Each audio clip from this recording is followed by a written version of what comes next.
know that there are some people in this world that did not tune in to the Alliance Vlog podcast. Shame on you! Shame on you. My name is Ella Envy, and I'm one half of the NWA Women's World Tag Team Champion. And I'm Kitty Page, the other half of the NWA World Women's Tag Team Champion. And you better go listen to the Alliance Vlog, what is it called again? Podcast, period. Or you're ugly.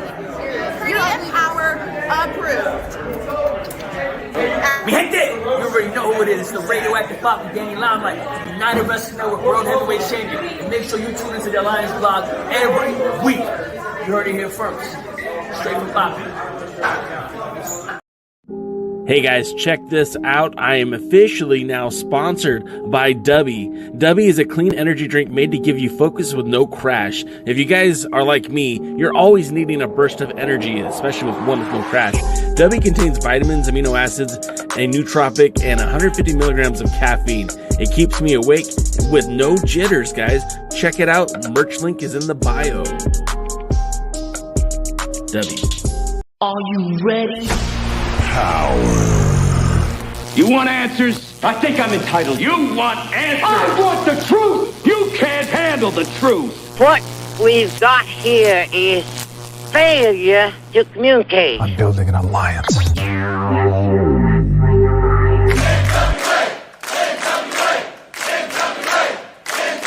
God bless the internet. Okay, let's party. It's showtime. It's time for the Alliance Guys podcast with your hosts Kevin Frazier, Jaden, DKM, and J. Cal. What is up, everyone? Welcome to the Alliance Guys podcast. I'm your host, J. Cal, but no, I'm not alone today.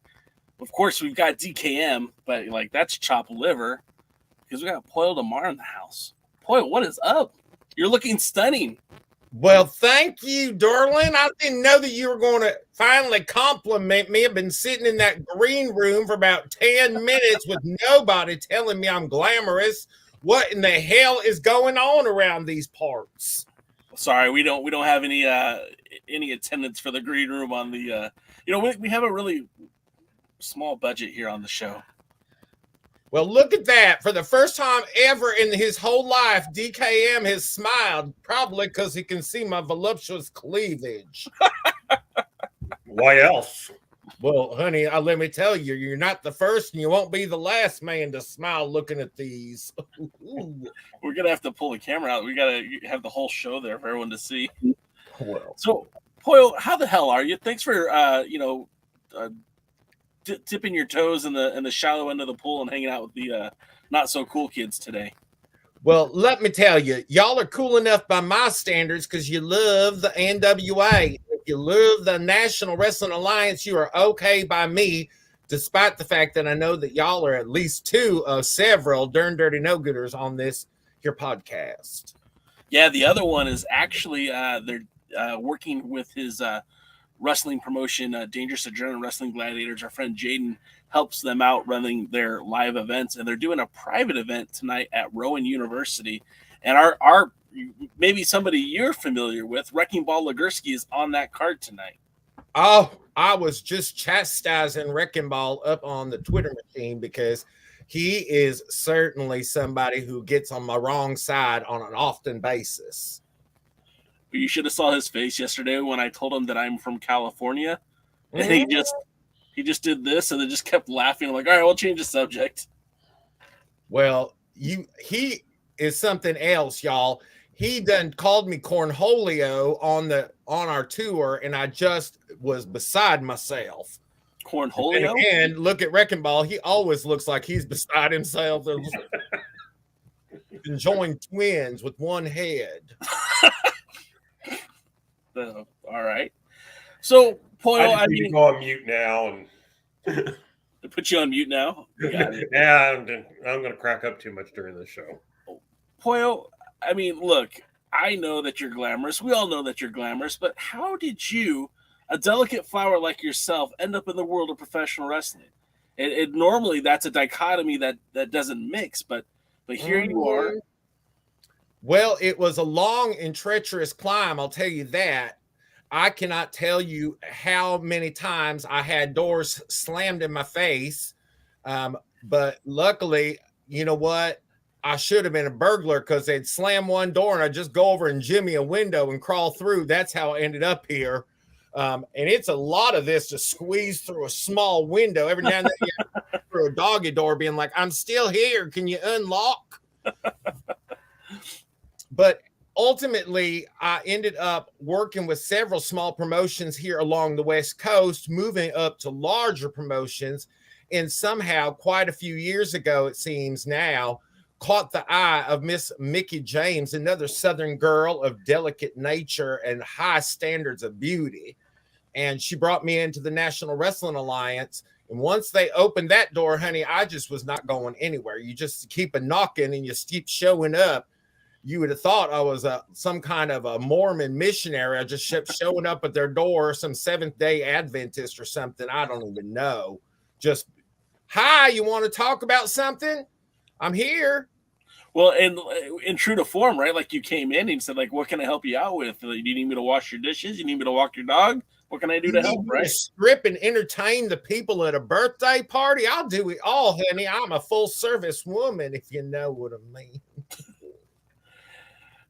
You grew up a fan of professional wrestling, and you've told this to me offline, and I've heard you mention it in interviews, but I think a lot of people would be surprised to know that one of your inspirations was actually James E. Cornette. Tell us about your affinity for the man with the tennis racket and how he guided and shaped you into wanting to be a professional wrestling manager. Well, first of all, you're trying to bury the headline here.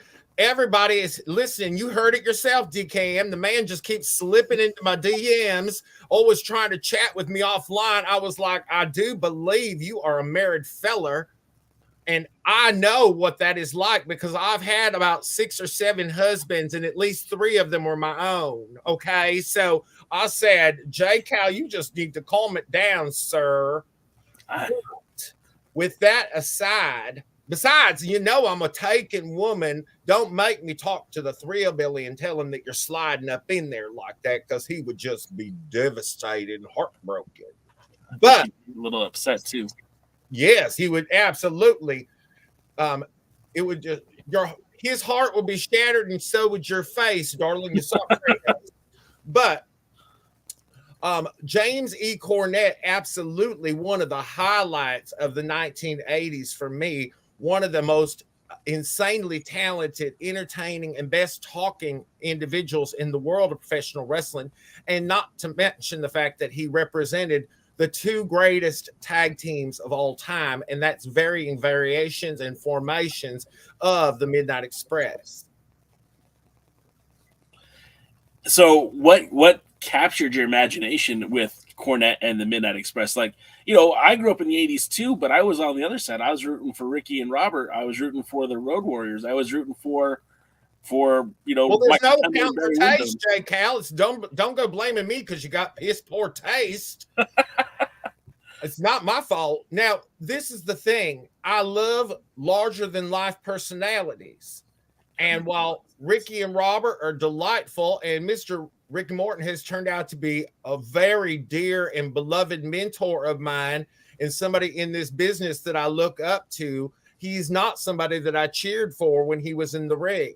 The Road Warriors, to me, were certainly larger than life, and I was captivated by their look. But once you put them in the ring, there was nothing to hold my attention. They could not cut it in terms of what I was looking for as a fan. So when you have somebody like a Mr. Jim Cornette, who is a larger than life personality with 2 very colorful and skilled individuals, whether that be Loverboy Dennis Condrey and Beautiful Bobby Eaton, or Beautiful Bobby Eaton and Sweet Stan Lane, those are individuals who, to me, represented everything that I love. Not to mention, I do like a sneaky, dirty bastard every now and then. And that was what I would think that Mr. Jim Cornette could be considered. Did you ever get to meet either the Midnight Express, either members, Stan Lane, Dennis Condrey, or Beautiful Bobby? Or did you ever get to meet James E. Cornette? I have never met Jim Cornette. I never had the opportunity, and now we know that it's unfortunately that door has closed on meeting Mr. Bobby Eaton, who is my all-time favorite professional wrestler. And Sweet Stan Lane is somebody that I did not have an opportunity that I can recall to meet. Now, there is a possibility that as a child I met him when he was with the Fabulous Ones, and that would be a different story altogether because I didn't pay them no mind. Right. Until he joined the Midnight Express, I could not be bothered with Mr. Sweet Stan Lane. So, however, very recently, in the past several weeks, I interviewed Mr. Dennis Condrey. Well, that's awesome. And it was delightful. It was everything I would have wanted that experience to be. And at the end of that conversation, Mr. Dennis is so genuine and so lovely to talk to. He actually, when we hung up from the phone call, he called me back several minutes later and said, I just wanted to tell you firsthand that please call me anytime you would like. I would love to hear from you again in the future. Oh, that's sweet. It to me is a reflection of the tremendous level of class and I would say the level of class as well as commitment to the future of professional wrestling that I have seen from almost everybody who is a true veteran and a true legend of professional wrestling. I would remind you that on the most recent tour that the National Wrestling Alliance did in Tampa, we had a variety of genuinely bona fide Hall of Fame wrestlers backstage with us. And that would include people like Mr. Bobby Fulton, Mr. Ricky Morton. Of course, Mr. Ricky Morton and Bobby Fulton have been just a godsend and a pleasure to work with on a regular basis. We also had with us Mr. Danny Davis, who is a veteran wrestler of the Southern circuits, as well as the first originator and creator of Ohio Valley Wrestling. He was with us. We had with us Mr. Raven. So we had a wide array of people who were just incredible. Like I said, Hall of Famers. And each and every one of them were taking time from their schedules and socializing with one another, of course, to talk to our younger wrestlers at the NWA and tell them areas of them that they could improve, that ways that they could be better, the way we could tell stories better. And I'm really optimistic. And I asked Mr. Dennis Condrey, is it possible we will see you at the National Wrestling Alliance? And he told me that he certainly hopes so, because he still watches our product today, which is just mind-blowing for me to think that somebody that I so idolized as a young person is watching the work I'm doing today. Pollo, I want to jump in here because we're talking about Jim Cornette, who I still listen to his podcast. I do not. That's why I still love him. That's probably a good thing. But no, anyway. Actually, Mr. Jim Cornette, I think that he's largely taken out of context, DKM. I think that there's a lot of things that he says that people only want to pull the most sensational element of him. And that's very true. And he can be very self-deprecating too. But one of the things that he talks about, or that he'll complain about in modern wrestling, and I want to touch on this since you just brought up the legends being there and talking to the younger guys, is that nowadays in locker rooms, everybody's on their phone. They're not talking to each other. You know, they don't communicate. Whereas back in his day, you know, when you're on the road all the time, you get in the locker room, he goes and you might tell stories about who you were with last night, or, you know, you might talk about wrestling in general, but there was a real camaraderie there that he feels like is missing in the modern wrestling. Locker room. And but so I was happy to hear that the youngsters were listening to the old guys. But how do you feel the locker room is there in the NWA? Is there a lot of talk between the guys? Well, you know, DKM, I think that I would love to see Mr. Jim Cornette come into the NWA locker room as it stands today, because, you know, certainly there is elements of truth to what he's saying, that we are a different generation of people, and that there are people who will be on their phone, and are people who will be otherwise preoccupied. But in general, the locker room atmosphere in the National Wrestling Alliance is incredible. It's absolutely amazing. We have such an incredibly talented roster of individuals. brought together from around the country. And because I think in huge part because our roster is spread out so much that when we are brought together for these 3-4 day TV tapings and pay-per-view events, we relish that time together because we know that it's not something we're experiencing every day. It's not like we're on a consistent tour or the grind of being with one another 24/7, throughout the year. We get to see each other for these special occasions. It's like a family reunion. And yes, certainly that there are people who will be on their phone and there are certain individuals who'll break off and do their own thing. But in the locker room, people are talking and laughing and sharing stories. And they are, doing all the things that one would imagine in any locker room, whether that is talking about the previous night's pay-per-view, whether that is talking about upcoming tapings, things that need to be done. We are sharing a great deal of camaraderie. And I think that it is a real sisterhood and brotherhood. It is a family-like atmosphere at the National Wrestling Alliance. And while I cannot speak for everyone, I think that there are many, many people who recognize what a gift and a blessing it is to be in a locker room that is so steeped in tradition and history, like the National Wrestling Alliance, where we have people who have paved incredible paths for all of us to follow. As I said, Ricky Morton, Raven, Mr. Bobby Fulton, those people are all there on a regular basis, as are people like Dr. Tom Pritchard and Medusa. These are individuals who are groundbreakers, people who have paved amazing paths for other team members of the National Wrestling Alliance and who continue to shape and form what you're seeing on our television every day by sitting down with our talents and talking to them about what they're seeing, whether that's as an agent, a producer of segments, or simply as a fellow veteran professional wrestler.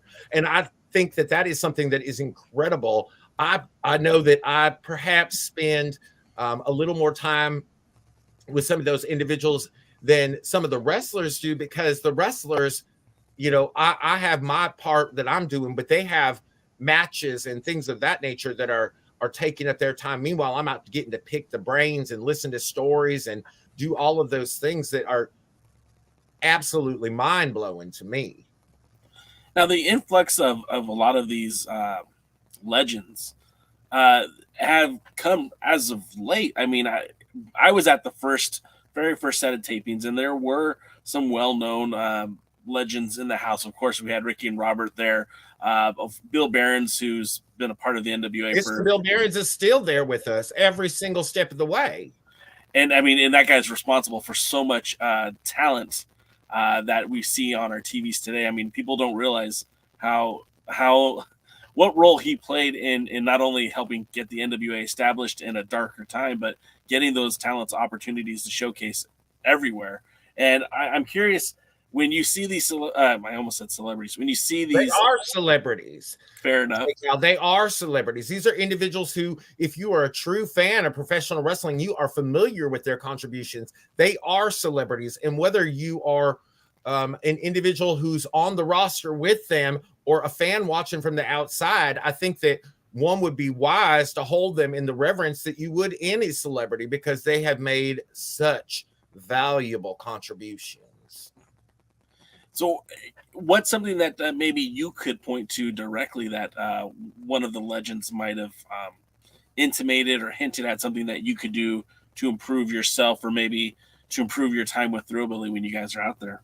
Well, first and foremost, one of the things that I took to heart as soon as it was said to me, it is came from Mr. Bobby Fulton. Now, Mr. Bobby Fulton, for those who are not quite as aware, one half of the legendary team, the Fantastics, they are former holders of the Mid-South Tag Team titles. They are former holders of the UWF Tag Team titles. They held the NWA United States Tag Team titles. They've held championships everywhere they've ever gone. World class. Yes, of course. That was on the list. It was they are individuals who've traveled all over. And of course, Mr. Tommy Rogers was his partner, and he is no longer with us. But, so this is somebody who has generations of experience. And one of the things that I think is probably no secret to anybody who follows what people are saying in the world of professional wrestling, you know, there have been people who've said some incredibly unkind things about me and some incredibly undeserved things about me in terms of criticisms and questioning of my place in the world of professional wrestling. And Mr. Bobby Fulton, with barely knowing me for a second, said to me, if they're not talking about you when you're working, they sure as hell won't be talking about you in 30 years. So for me, that was very valuable to have that come from somebody who is a veteran of this industry, who in his own right, presumably had a lot of criticism directed his way, because he came up in a generation where I believe that many people considered the Fantastics kind of a low budget or a ripoff of the Rock and Roll Express, things of that nature. So you had to get a lot of criticism while heaped with copious amounts of praise, certainly. And that to me was something that I genuinely took to heart. You know, and then you see other people like Mr. Ricky Morton, or, you know, even people who are not that generation of experienced veterans, people like the Pope is there, you know, has been with us. He hasn't been with us the last several rounds of TV tapings, but the Pope and I spend a great deal of time together talking as well. And we got people like, you know, Bubba Ray's in the house, and many others who are skilled veterans of the industry. And whether they have done it at an extremely high national level or simply in the territory system, people don't know, for example, that Mr. Chris Silvio, who is our veteran and local esquire to Mr. Jack Stain, he previously was my all-time favorite OVW heavyweight champion. So to have somebody whose career that I loved, you know, now as a colleague, someone whose brain I can pick, these are all things that I have certainly benefited. And one of the things I will tell you that was told to me about how to maximize the impact of my time with the Thrillbilly and our time on television came from the Pope, and that is simply to allow moments to register. When you are doing things on television, allow things to register with people.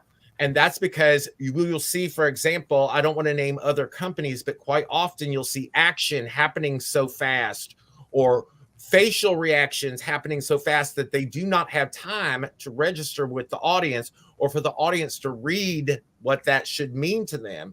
And those are all things I think are really important for storytelling. So let's go a little bit back into that way back machine and talk about a much younger Pollo, the little child Pollo who decided to turn on TV instead of watching cartoons, put on pro wrestling. What drew you to pro wrestling? What got you hooked? What was it about it that dragged you into it?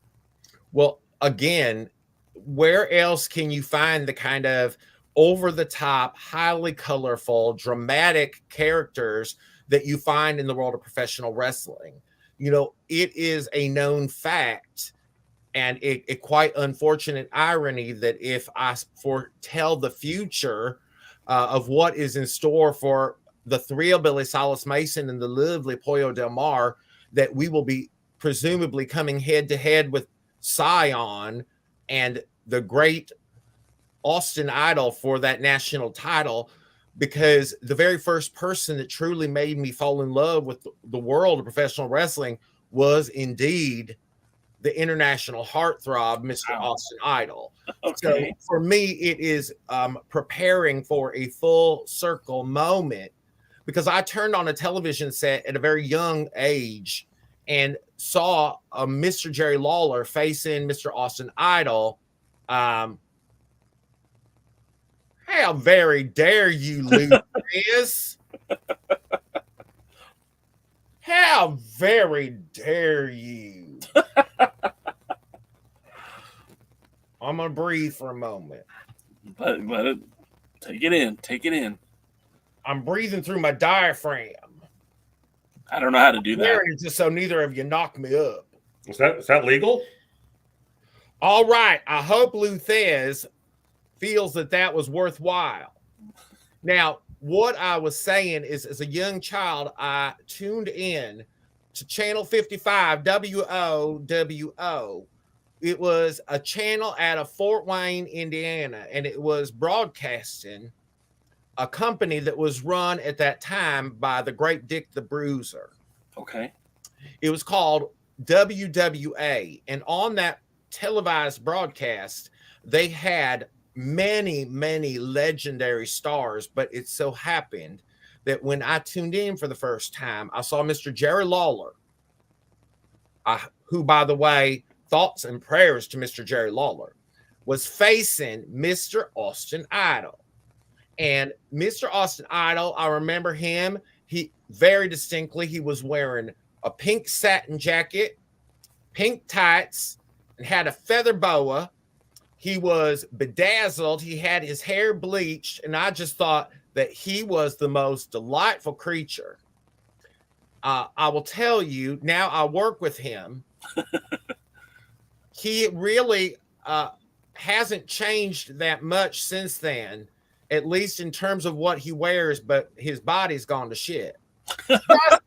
Just kidding, Austin Idol. You're just aging. Just wear something age appropriate, darling, like a casket. Oh, shit. All right. Did you ever get a chance to tell Austin that story that he was told Austin Idol that story? Of course I told him that. I told Austin Idol that story long before I even ended up in the National Wrestling Alliance. I went on back in the day, the great Brian Last was co-hosting a podcast with Austin Idol, and I told him that story a good number of years ago. And so when I came into the NWA, one of the first individuals I wanted a photograph with was Mr. Austin Idol. Now, I don't know where that photo went, and it's for the best. Well, and then you also wanted to get that photo with Dave Scooby. What happened there? Dave Scooby's a darn dirty no-gooder. I said, Mr. Dave Scooby, come over here. I will take a photograph with you. You don't even have to pay me. He said, no, I couldn't possibly. And I don't. It's not about you. It's about me. It's like, well, honey, I wasn't holding it against you that you're unattractive. Just take the picture. Bless his heart. When I see you, and I think I will see you probably at the 75th anniversary show, we're gonna take a picture together. If that's okay with a Thrillbilly. Well, honey, I don't need to piss that guy off. Just fine with it. Just stay out of the bra here. Hold on, y'all. My breasts look lopsided. And that happens. The doctor promised they'd be even. that doctor was a darn no gooder. I never dirty no gooder. Done dirty. Oh, it's not that challenging.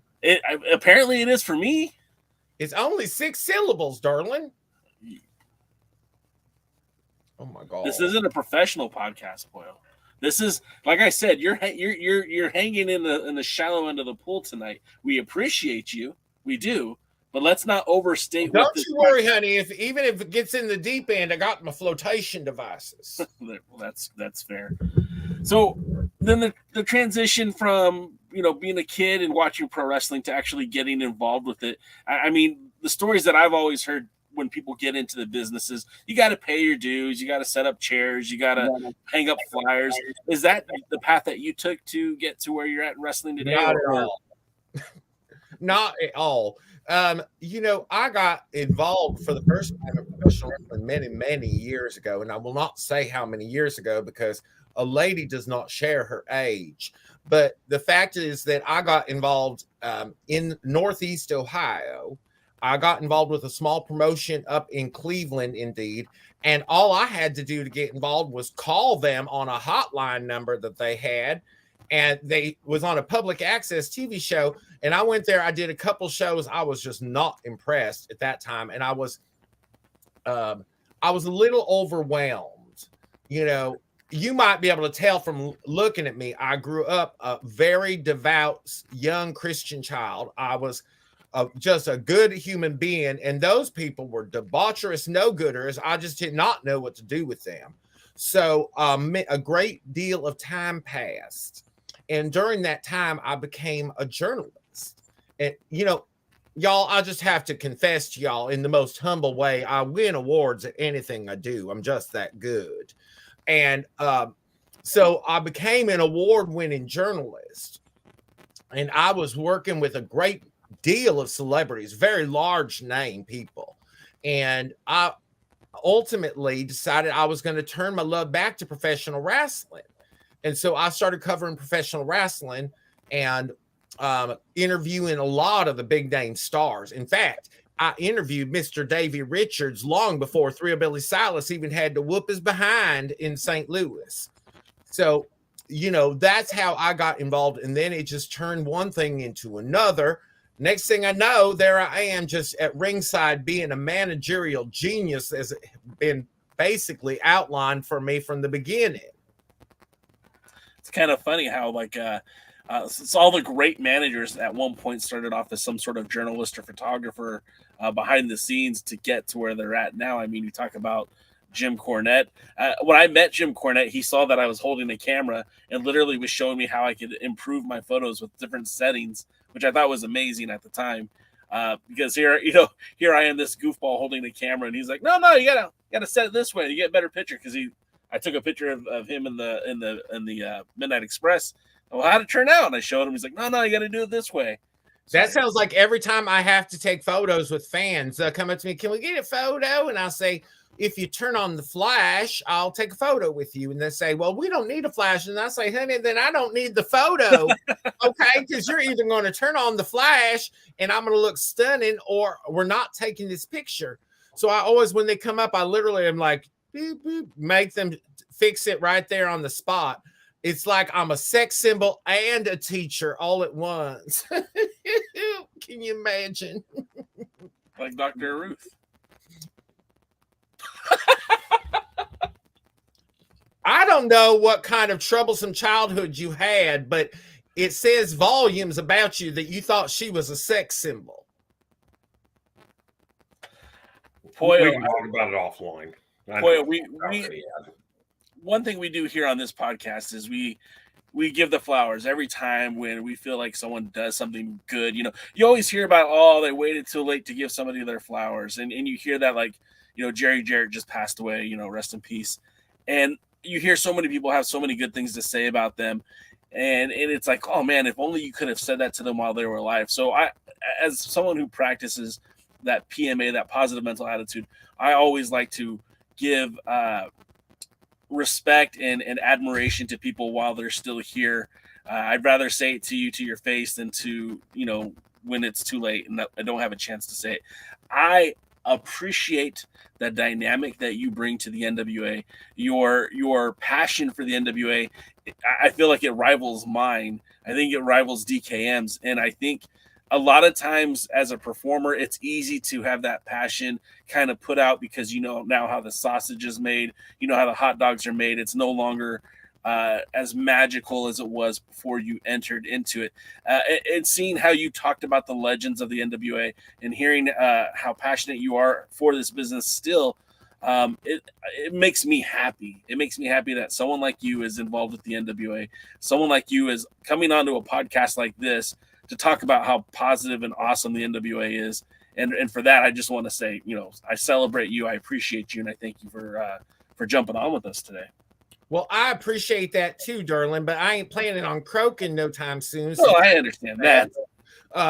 You know, I will tell you this. There's certain things that you said in that resonated with me. First of all, I do believe in giving people their flowers while they're still able to hear it. That's why I will sing the praises of the legends that we have with us at the National Wrestling Alliance, as well as my colleagues and coworkers who I believe not to co-opt Kerry Morton's, you know, little catchphrase, but our future legend.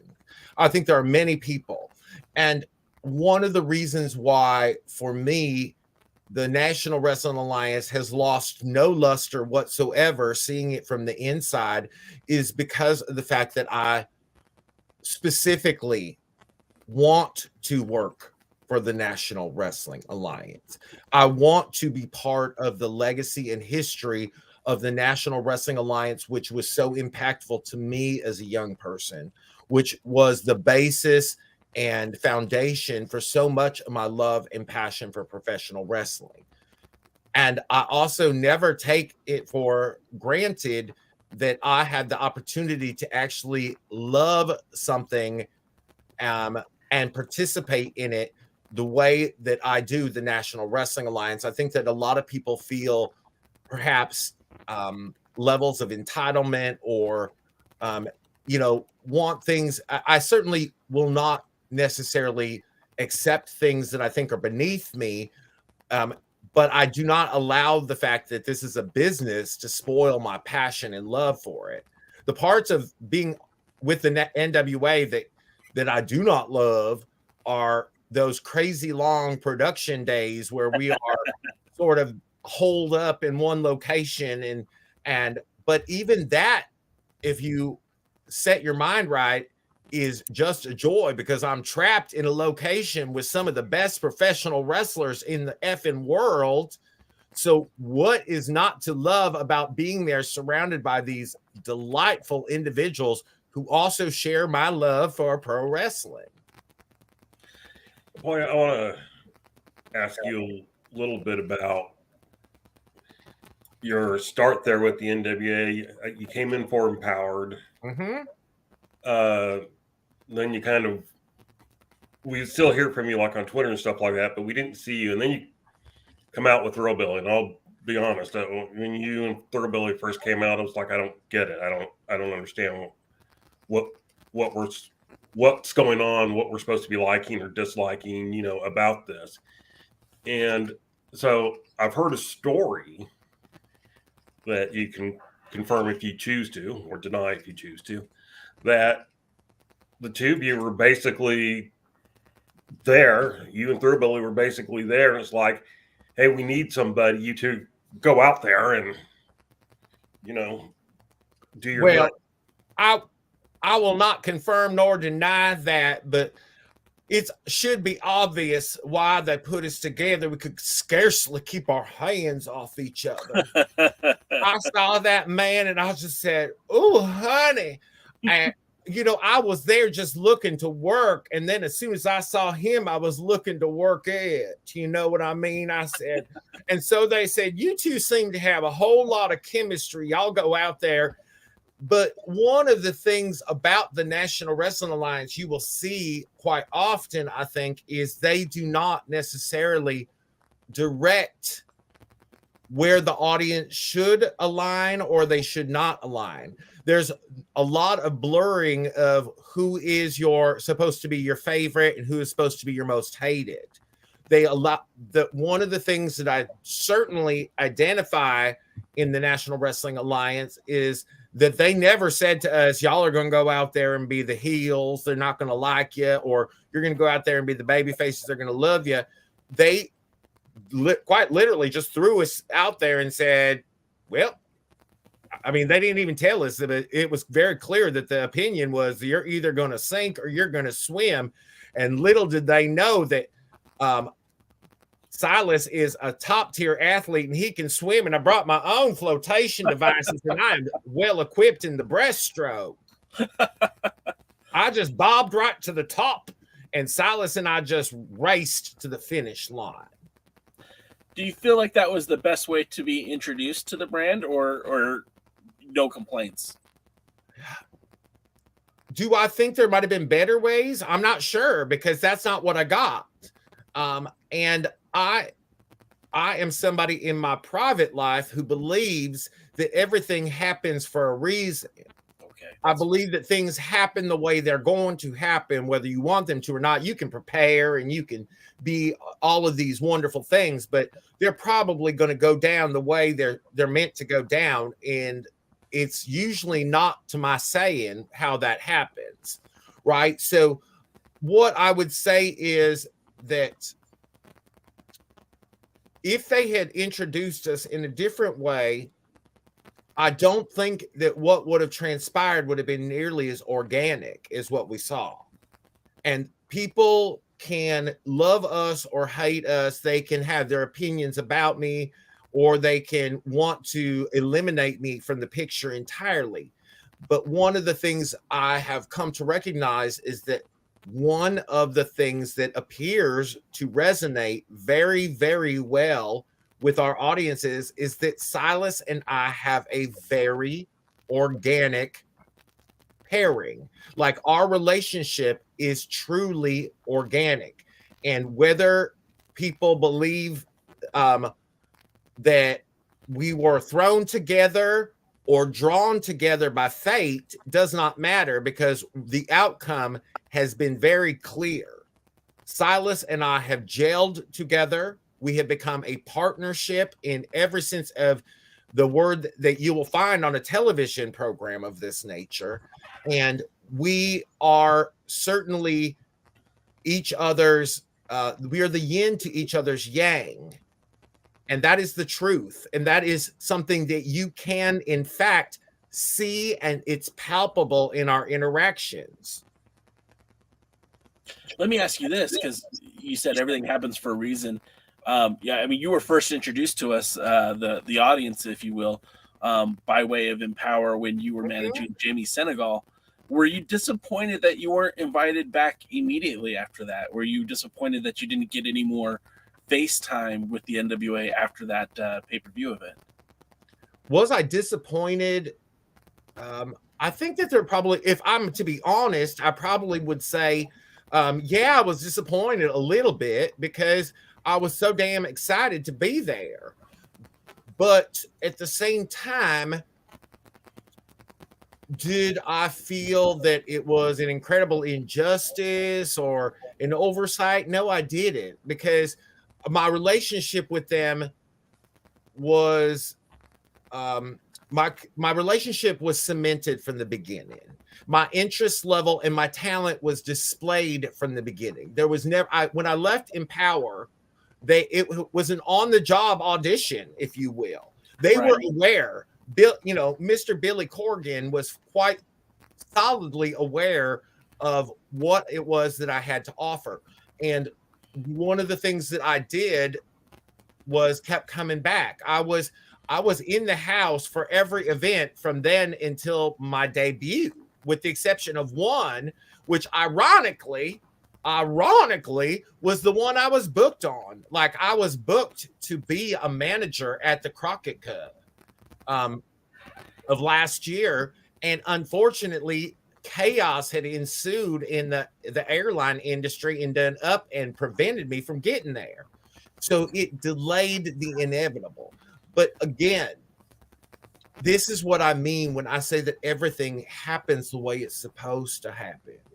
Because that team that I was going to be paired with was extremely high profile and well-known stars.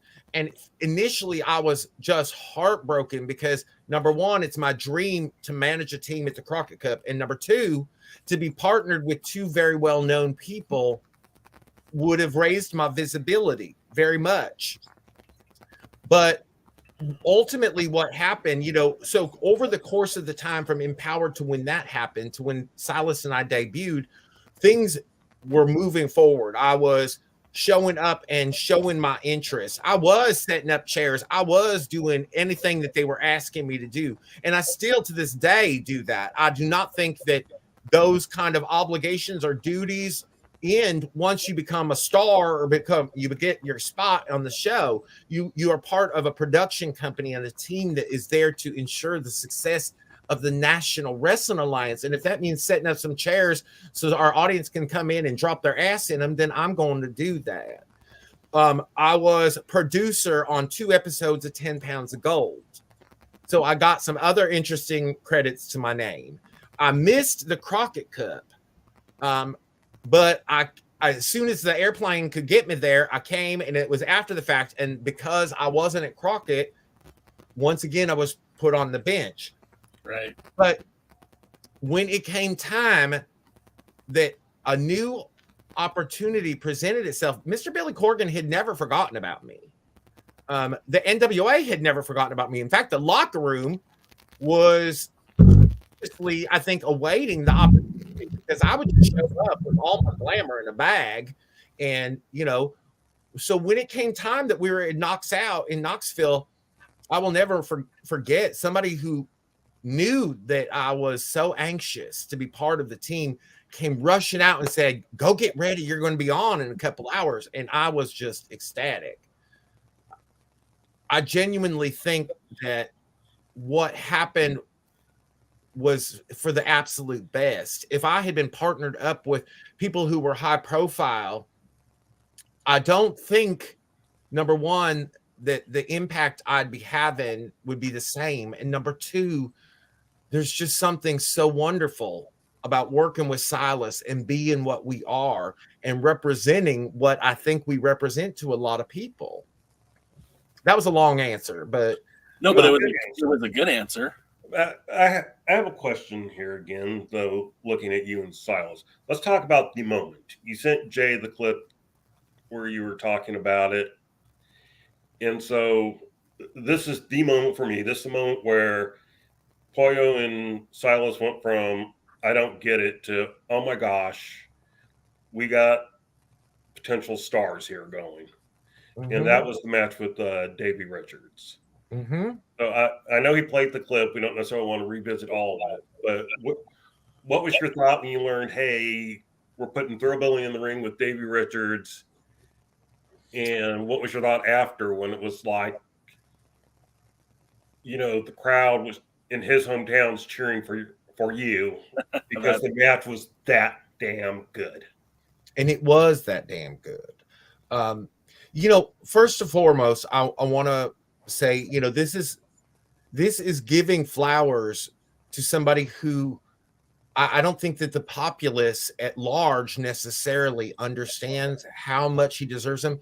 But Silas Mason is incredibly talented.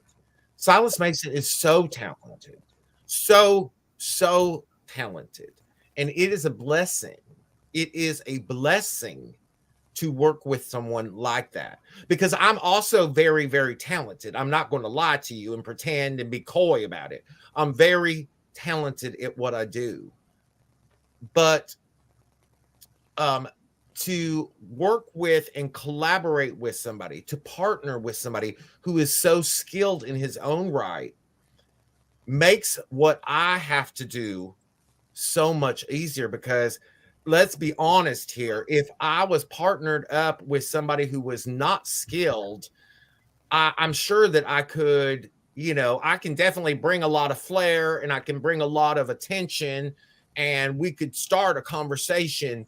But if Silas didn't have the talent to back that conversation up, then we would just be an atrocity, because it would give people what is so beautiful about that moment that you're talking about in St. Louis and so many moments we've had even before and since, is that when people are predisposed to not wanting to like us, when they are predisposed to hating what I do and or who they think I represent or what I represent to them or what Silas and I represent and whatever, when they have a predisposition to dislike us, Silas has the talent to shut their asses up, because they cannot deny how good he is. And if they are able to separate what their opinions of whatever it is that I represent to them from what I actually deliver at ringside and in the world of wrestling, they would also agree that I'm damn good at what I do. So let me adjust myself here for a moment, because what you saw in St. Louis with Davey Richards is, again, going back prior to this, the NWA, the National Wrestling Alliance, Mr. Billy Corgan took a gamble. I'm gonna spell it out for y'all how this looks and what this is. Billy Corgan took a gamble on two of the newest members of the actual roster, Silas Mason and myself, and put them into the ring against arguably one of the most renowned and or best talents that we had on that pay-per-view. One of the best known individuals, a former Ring of Honor world champion, multiple time champion in Impact Wrestling, the current MLW openweight champion at that time. He put us in there. And once again, whether it was done because he had absolute confidence in us or because he wanted to see if we can sink or swim in those big money opportunities and moments, it doesn't matter why it was done. The reality was that Silas Mason and Pollo Del Mar stood face to face and across the ring from Mr. Davey Richards, a future Hall of Famer in anybody's mind. And we wowed an audience. And I said it in that previous interview with Mr. Joe Kazana, but it goes beyond just winning over an audience. We won over an audience in his hometown. So it was a moment that for me was certainly a make it or break it moment for us. And we made it. We came out of there in a way that I think cemented for a lot of people that we have absolutely what it takes to deliver top-notch talent and entertainment in the National Wrestling Alliance, and that we've deserved and earned our spot by that point. I put it on the screen while you've been talking. I don't know if you've seen it, but Lou Thez was there live in St. Louis, and he says, "There live, definitely a star-making moment, sold me." And you know, I appreciate that, Mr. Lou Thez, because he would remember, because I'm going to share. So we're talking about this moment, and there's two ways I can approach that. One is I can tell you, you know, what it was, and I just did. Like, this is what I think the audience saw that night. The audience saw a star turn for two people. Davey Richards was made before he walked in there. It's a made guy. But the fact that Silas and I could go with him, and it's not, you know, not even me. Like, I'm part of this picture, but this is really about Silas, because Silas is the future of the National Wrestling Alliance. And at some point in time, I may need to step away from him to allow other people to see that with clarity, because I think that we're always going to, when we're together, we are entertaining as hell. But I think that if I step away in those moments when I'm not there, they see the quality of what Silas brings to the ring. And I think that that is going to go a very long way for our hardcore NWA fans. But what Mr. Lou Thez could tell you, and what I witnessed from my side, is that we went out there and the audience was very hot. The audience was hot from start to finish, because we had facing us that kind of hometown audience response. You know, they were clearly in his corner. And so not only were we facing an uphill battle, perhaps, of what people in a delightful Midwestern city like St. Louis would think of me, we also had to face what they thought of us in opposition to their hometown hero. And that is somebody who deserves all the praise in the world. Davey Richards, a world-class talent. And the audience, I was able to interact with that audience as a manager should. You know, I got to play with them. I got to yell obscenities and be darn dirty, no gooder in my own right. But what I saw happening, and it was a unique experience, something that you don't, as an entertainer, get to experience very often, is that as that match went on, they became invested in Silas, and they became invested in me. And you could feel the energy shift. Not that they ever turned their backs on Mr. Davey Richards, but you could palpably feel them embracing us as the talents that we are. And when we left there, we were not victorious in the ring, but I promise you, there's been no greater victor that we've had in the NWA because we proved ourselves. And we proved ourselves against a talent that nobody can question. It's hard to look at that performance that Silas had against Davey and say that we did not make that show better because we were part of it. You know, I got to see Silas live in New Orleans. He wrestled Odison and got the victory, and then wrestled Cyon. And that may have been Cyon's best match that I've watched.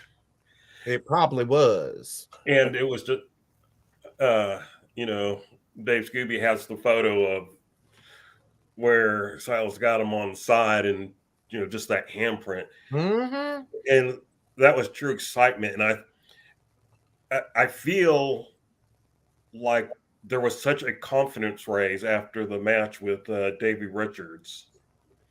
There should have been. Yeah. And he earned his spot. Like before that, we were there and we had earned an opportunity. There's a distinction between earning your opportunity and earning your spot. Like, you know, everybody deserves an opportunity, perhaps, as long as they can meet a generalized standard of talent. And you know, we have a lot of people who match that at the NWA. But to earn your spot in the NWA is something altogether different, because we have a lot of young, hungry talent. And there was something about that night in St. Louis that took us from the middle of the pack to the front of the pack. And I stand behind that. And I agree with you. I mean, I became a Thrillbilly fan, you know, that night. And I enjoyed watching Thrillbilly wrestle live after that. I saw him and you and the whole thing with new eyes. And I said, wrestling doesn't have stars anymore. You know, people chant AEW, people chant WWE, but, you know, we're the wrestler chants. But I saw that night at St. Louis, I said, these are people who can become stars in wrestling. I mean, they can become what we're missing. And now it's like, you know, you asked me before St. Louis, would Thrillbilly ever have a shot at being world champion? Probably not. You asked me after St. Louis, it's like, well, if they're smart, they start building him now. You know, yeah, he can. And then, so let's talk about the next breakout moment with him, which was his appearance on, you know, the local morning news show or whatever, where he does that. He does that 1980s Southern Pro Wrestling promo, you know, look at the guns. And I'm just, oh my gosh, it was so perfect. And the only thing I was sad about was that you weren't there. But it was just like, I mean, I'm 54 years old. I'm an old grump. I don't deny it. I miss. Are an old grump. Yes. I miss the days, you know. And it's just like, he was taking me back. Here was a guy that knew how to give a promo and not some script handed to him, you know, read this. That was him being him. Maybe a turned up notch, but it's him being him. And I'm just like, this is beautiful. So you hit on a number of things here, DCAM. First of all, I want to say that fans like you are quite honestly my favorite kind of fans. And what I mean by that is that it is wonderful. It is wonderful to have people who are supporting me from day one, and Silas from day one, and we have those. But there are other people who I think will never allow themselves to change an opinion about us, no matter what that might be. But the fans that I love the most, and we saw, again, this goes back to St. Louis. We saw this happen in St. Louis. You could visibly see it happen. There were people who were skeptical. There were people who were predisposed and predetermined in what their thoughts of us would be. And you saw the performance change that. And I think that those are the people, if we are able to tap into those audience members, and if you go into the chats on NWA's broadcasts every Tuesday at 6:05 p.m. Eastern Standard Time for Power, and every noon Eastern on Saturdays, watch the chats, because there are people who fully admit that they started out hating us because they did not know what to make of us. And I think that one of the something that's beautiful about NWA is that the NWA does, for better or worse, allow you to just figure it out on your own. And there are people like Silas and myself who have the ability to just take that ball and run with it. And I think part of the reason that you see that is, as you said, Silas, bless his heart, is exactly what you see. Like, that is Silas. You know, what you are seeing is Silas. And people want to deem it this old Southern wrestling gimmick, or they want to call it, you know, whatever, this character that seems, that character, he just makes that character seem so real. Well, honey, that's because that's Silas. That is who he is. So it is not really a gimmick or really a character, or maybe it is, but he lives that gimmick and he lives that character. You know, one of the terms that I heard, you know, I think that Mr. Bully Ray is going to try to claim it, but I heard it before he said it, is after that broadcast on the morning news down in Knoxville, people were calling him the Hillbilly Hogan. And I love it. And I want to share something that I'm just incredibly fond. I'm incredibly fond of Silas, you know, as one might imagine. But there was an incident not long after Mr. Dave Scooby declined a photograph with me in Knoxville that a young man brought his little child, probably about 6 years old, up to meet Silas outside.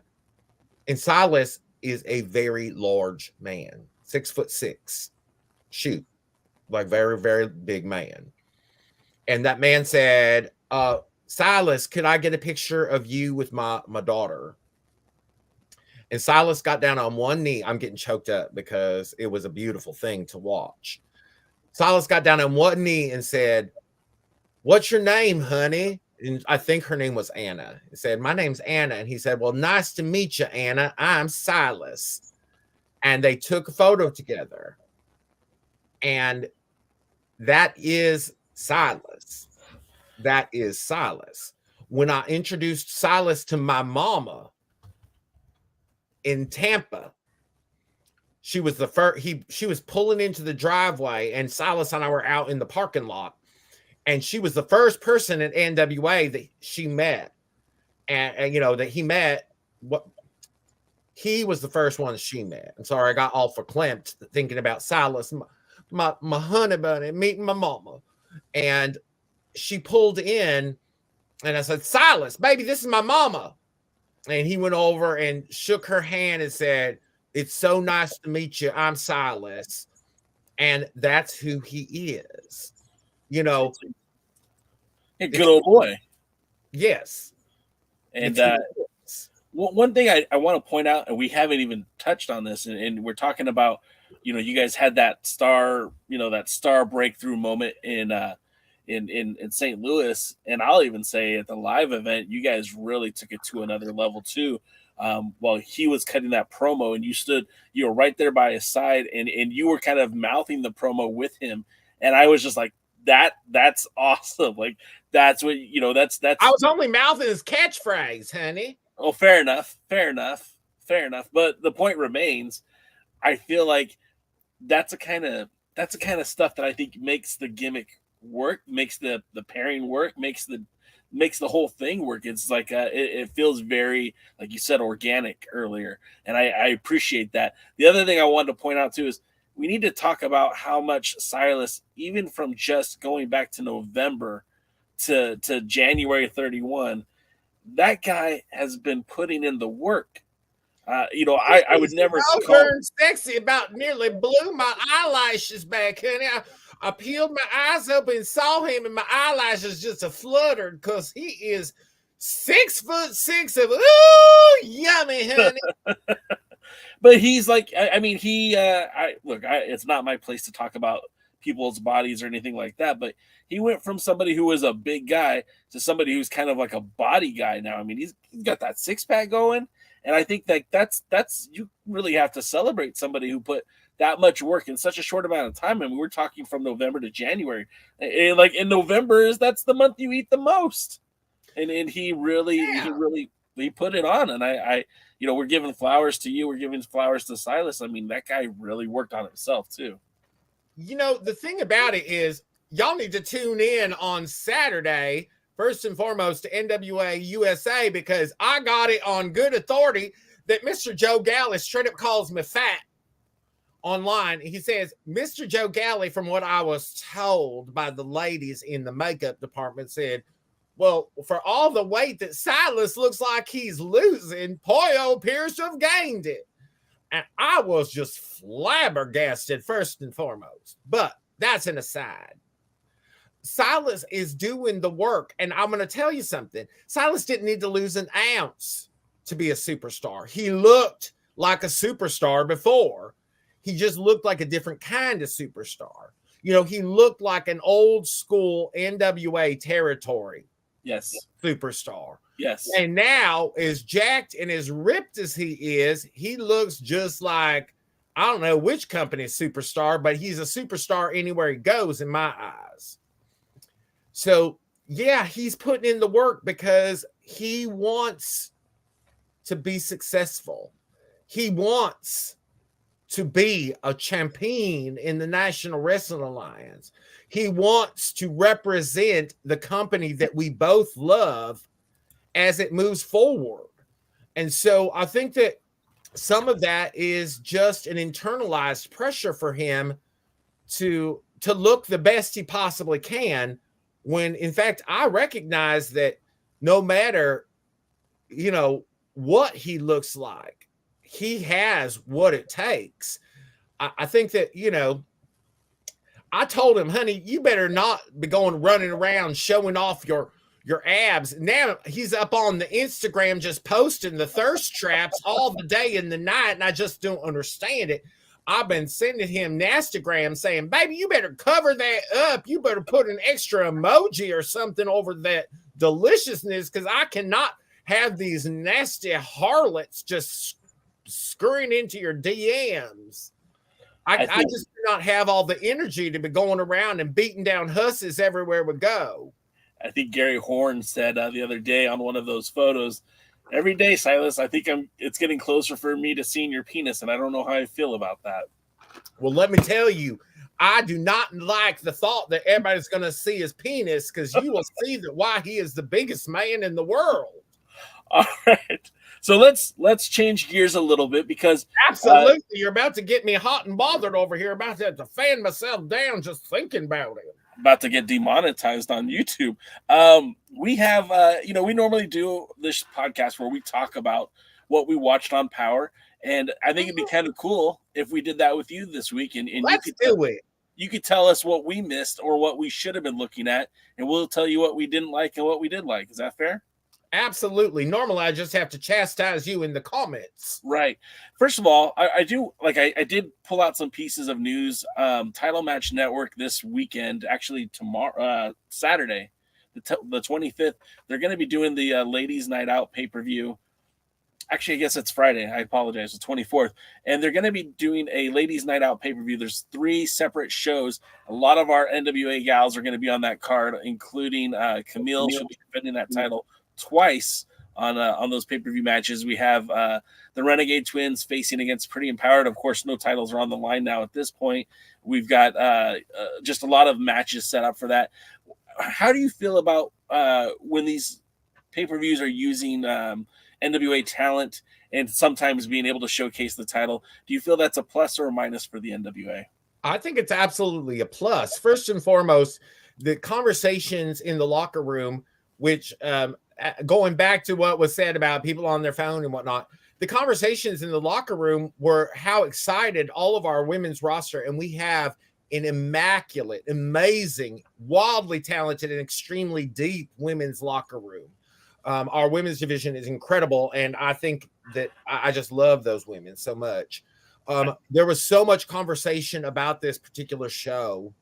People people requested matches. They wanted opportunities to face each other. I think that it is a wonderful opportunity to showcase the depth of talent that the National Wrestling Alliance has in its women's division. I think it's an incredible opportunity for Kamille to show what she offers in the world of professional wrestling as our women's champion. And I think that it's a tremendous opportunity to showcase a lot of our other talent many of them are newer on our roster, some who have not been seen as often, like I think that Miss NWA is on there, facing Kamille, and she is one of the newer faces of our roster. And certainly, you get to see now. Well, I don't want to spoil too much before we talk about the episode, but we got 2 former sets of NWA World Women's Tag Team Champions on this particular show. So what a great opportunity to partner with the National Wrestling Alliance and bring in some incredibly well-known talents. And just real quick for the folks in the chat, I'm going to put a link to it so that you guys can click on it if you're interested in checking it out. But I mean, you're on this there's 3 shows. It'll be 3 p.m., 5 p.m., and 7 p.m. Eastern. You're going to see La Rosa Negra. You're going to see Kenzie Page, Ella Envy, Roxy, like you said, Ashley Diambois. Samantha Starr is going to be there. In fact, I love my Samantha. Samantha Starr is going to be taking on a former NWA Women's World Champion in her own right. In I lost her name. Damn it, Amber O'Neal. Amber O'Neal. She'll be facing Amber O'Neal on one of those nights, and then of course, Amber O'Neal hasn't held that title in the modern era. Not in the Lightning One era. Not the Lightning One era, but yeah, that's a Bruce Tharp era champion. But I still like to acknowledge our former world champion. Absolutely, our lineage. One of the most influential things about the NWA is the continuous and unbroken lineage of our championships. And when we talk about the Burke, I mean, it's Kamille has really set the foundation for that title. Someday that title's going to be called the Kamille. I kind of feel like you're right because I don't know who. Well, I straight up told her that at the last tapings. I said, "Honey, hold on to the Burke. Wait until they redesign it and call it the Kamille." They just might, or maybe the Brick House, right? But I think again, that lineage is so rich, and like you could go from Amber O'Neal, Santana Garrett, Barbie Hayden, to the modern day where you have you have gosh, why am I blanking on everyone's name all of a sudden? You have, of course, Kamille, and then you go pick up. What's that? I said, where do you want me to pick up? Anywhere you want. I believe Miss Jazz had it. Jazz definitely had it. Then it went into to our beautiful Allison K. Allison K. There you go. And then, of course, Thunder Rosa. That's the one I had trouble coming up with. Thunder Rosa. I've interviewed Thunder Rosa. I don't know why that was such a struggle. Thunder was on one of the very first shows I was ever on. In my modern era. In NorCal. Yes, absolutely. Was that Thunder and I did many shows together, several. Well, so yeah, I mean, good chance if you guys want to check out some women's wrestling this weekend, and of course, you will see a lot of NWA talents. And of course, the Burke will be defended twice. I think that's pretty cool. Kerry Morton just announced that he is going to be in Mexico for the NWA versus AAA. I saw you pandering on your Twitter about that. Okay, Mr. Kerry Morton, maybe if you could hook me up, you meet up with me. It'd be so wonderful to see you down there. I never said nothing about meeting up with them. I love seeing our world titles defended internationally. Boy, I don't know if you know this, but I flew all the way to China to see Nick Aldis wrestle Colt Boom Boom Cabana for that 10 pounds of gold. I'm going to Mexico City to see Tyrus wrestled Daga for that 10 pounds of gold. That belt is very important to me, and seeing those NWA World Championships actually being defended around the world is super important, I think, for the brand, but also like that's cool as hell for me to see. So seeing Carrie Morton defending that title in Mexico, Kamille's defending her title, I think those are all pretty awesome things. I mean, I think it's wonderful that Tyrus is going to defend. I wish that he was defending against somebody different than Daga. Same. I mean, I think not to disrespect Daga in any sense, any fashion or form, because Daga is a world-class talent. And certainly has proven so over and over again. But I wish that, it seems like an opportunity for Tyrus to take on somebody who is a physically larger stature. And I certainly think that there are some people down there. It'd be really interesting to me to see, since we know that he's going to be involved in this, it'd be very interesting to see Tyrus take on Blue Demon Jr. That was a match that I was kind of hoping we would see too. Of course, he will be teaming with Vampiro to take on La Rebellion. But I think that would have been a really solid way to go, because again, he's a former world's heavyweight champion in his own right. Also, maybe Psycho Clown would have been a guy who at least is a little bit bigger on that AAA roster. I mean, there's nobody like Tyrus in AAA, period. Of course not. But I think you're right. Daga, who's someone we would classify as a junior heavyweight for sure, is going to be much, much smaller. But then you're going to get that styles clash in size and power versus speed and dexterity. So we'll see how that plays out. But then also what I was going to say about Kerry Morton is that Mr. Kerry Morton also just recently defended the World Junior Heavyweight title last weekend against former junior heavyweight champion Chase Owens. And now this would have been a great match. I wish the NWA could have had the rights to this footage or even put this on an episode of USA or Power, because Owens, being a former world junior heavyweight champion in his own right, a member of the Bullet Club, I know he's not the main event in New Japan Pro Wrestling, but he certainly has value in his name. And that would have been a nice match to see. What did you think about that one? Did you hear anything about that? Interestingly enough, I've heard about it. I did not have the opportunity to see it because I was on my own wrestling tour last weekend when it transpired. So I did not have the opportunity to watch it yet. But certainly one of the things that I do love about Mr. Kerry Morton, amongst the many things, is that he is a fighting champion. He's traveling all over the United States and would love to put his title on the line at any opportunity. He's a young man who has a lot to prove, growing up in the shadow of his father and wanting to step out of it. So I think that for him to do that, he is going to have to face as many people as he possibly can. And I think that Kerry's more than willing to do that. You've seen some of the footage of Kerry in GCW. Why does it feel like he belongs there so much? I think that one of the reasons that it feels so much like he belongs there is that we are seeing something from Kerry that we don't see in the NWA.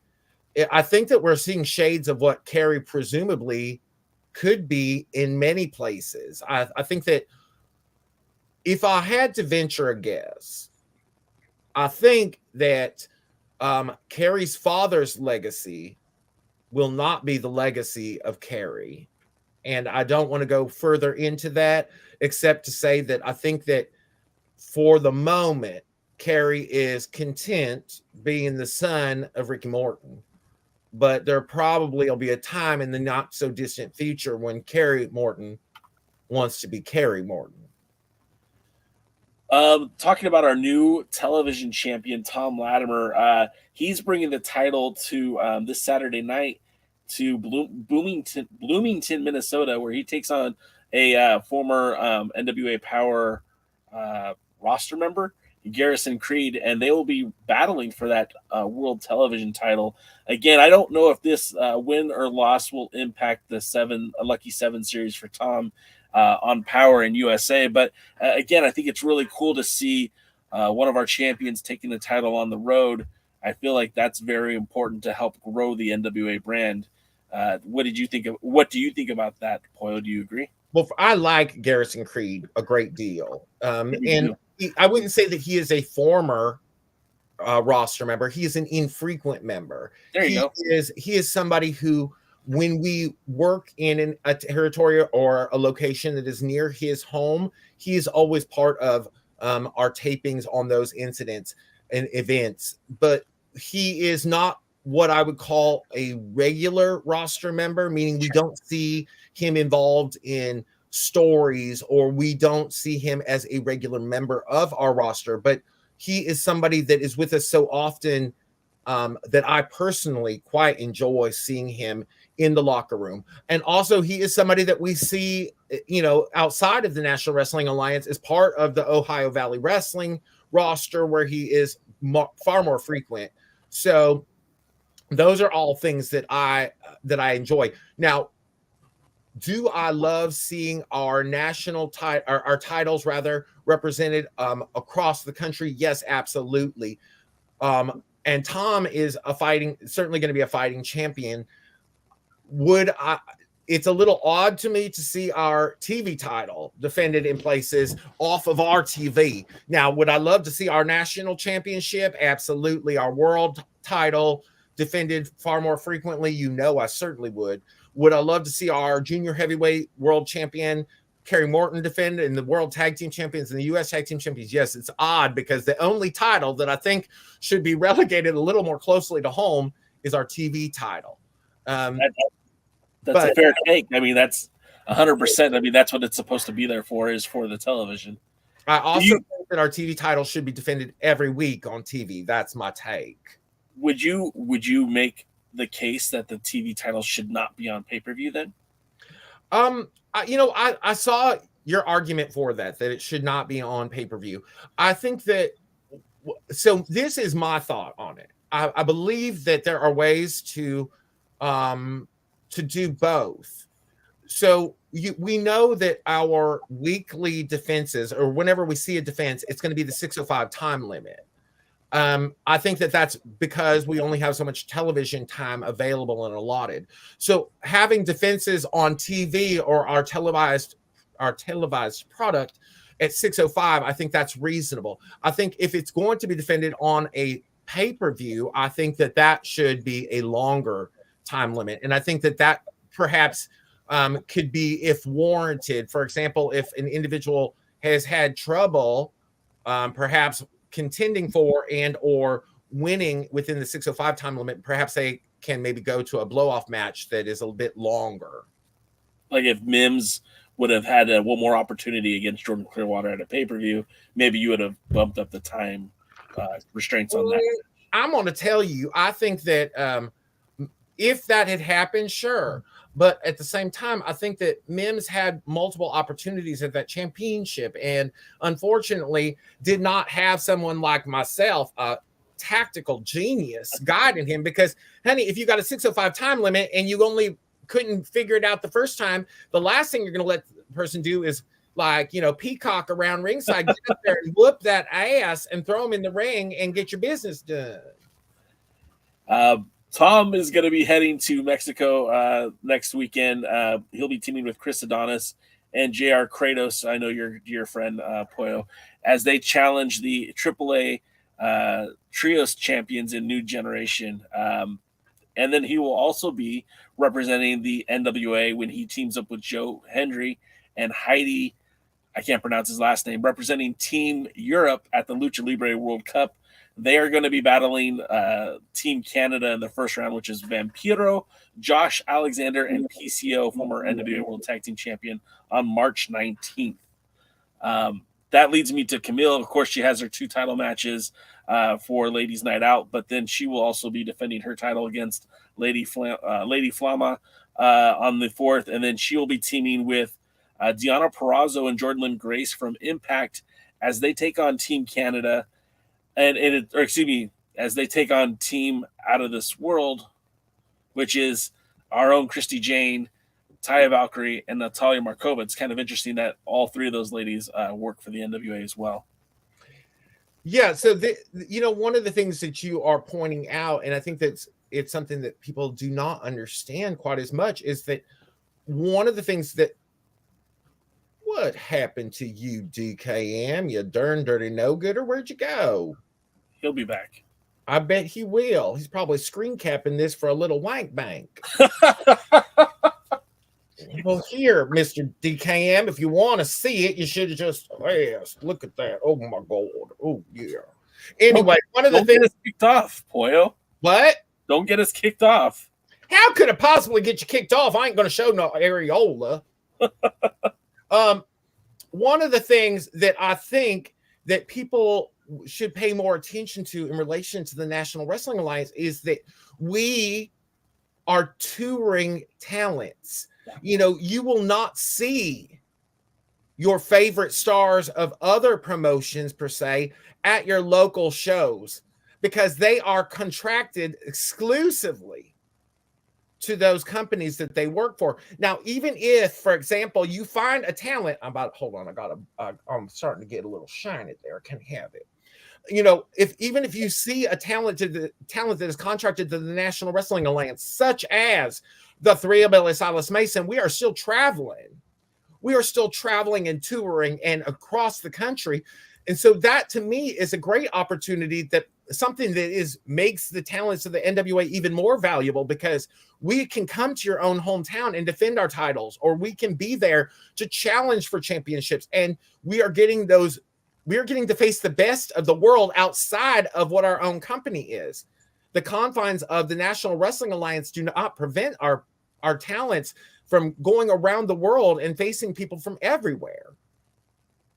And I think, to just jump on that too, one of the things I love about those posters, and I don't have it handy, sorry guys, but the way that they positioned Kamille in the front, right? Deonna Purrazzo is a former Renegade Twins champion. Jordan Grace has been a knockout champion on more than one occasion.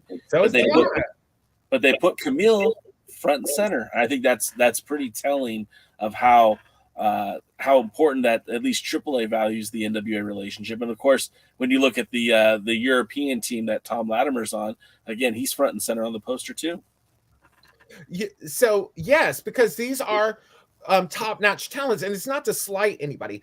I wish that we could bring in Deonna Purrazzo. I absolutely do. She's a former Ring of Honor Women's World Champion. Yeah. She is a Reina de Reinas champion. She is a former Impact Tag Team and Knockouts champion. She is somebody who's accomplished everything in the world, and I would love for Deonna Purrazzo to join the NWA and compete and challenge Kamille. I think that would be such an incredible match. But do you think she could take the belt off of Kamille? I think that she would stand as good of a chance as anybody has to date, and better than most. I think that Deonna Purrazzo has, she is somebody who could hold up to, I think that she could hold up to Kamille's power onslaught and perhaps find ways, whether sneaky or otherwise, to counteract that, because I think that Deonna is an incredible talent. And I think that Kamille is such a generational talent that the only thing that is going to prevent her from becoming significantly better than we've even seen so far, the only thing that will prevent her from continuing to grow and become better is a lack of diversity in talent. Because one of the things that happens in our world of professional wrestling is that by trying your talents against many, many people, you can enhance your skills by, figuring out those little things that you would not have otherwise figured out if you were only facing the same select few people. Does that make sense? 100%. One thing about Kamille too, and I'm kind of piling on what you said, is like, not only is she going everywhere to wrestle, but you're noticing now she's going everywhere to train as well. She just recently had a training session with Natty Neidhart and TJ. I can't remember his last name at the moment. Mm-hmm. And then also did some training sessions with Lindsay Snow recently. And I think to get out there and not only be diversified in your skill, right, but also she started off as a power, a former football player that came to the NWA as the insurance policy, and she didn't say a single word. And now you look at her and she's maybe the most polished performer in the NWA currently. I mean, I certainly would put her in that top tier of talent. I don't necessarily, I think that one of the most beautiful things about Kamille, one of the things that I find most intriguing about, well, welcome back, you grumpy old bastard. Crying out loud. Now, one of the things I find most intriguing about Kamille is that she is at the top of her game.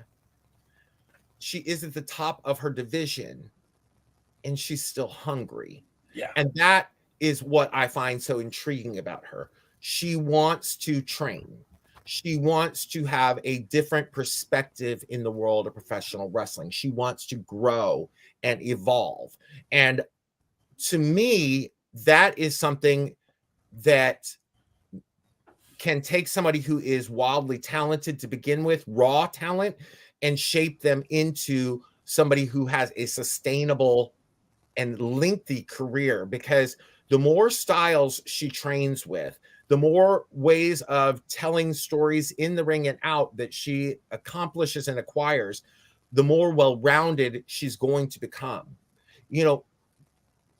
Do we think that she is going to forever be the one-time champion? I think that it's very plausible. It could be for quite some time. But when that inevitably comes to pass, that somebody comes along and perhaps upends that or unsets that record, then what? Then who does she become? And I think that Kamille has the capacity and ability to become, I don't want to compare her with others, but I think that certainly she has the skill set to become one of the greats, and she has the desire and hunger to do that.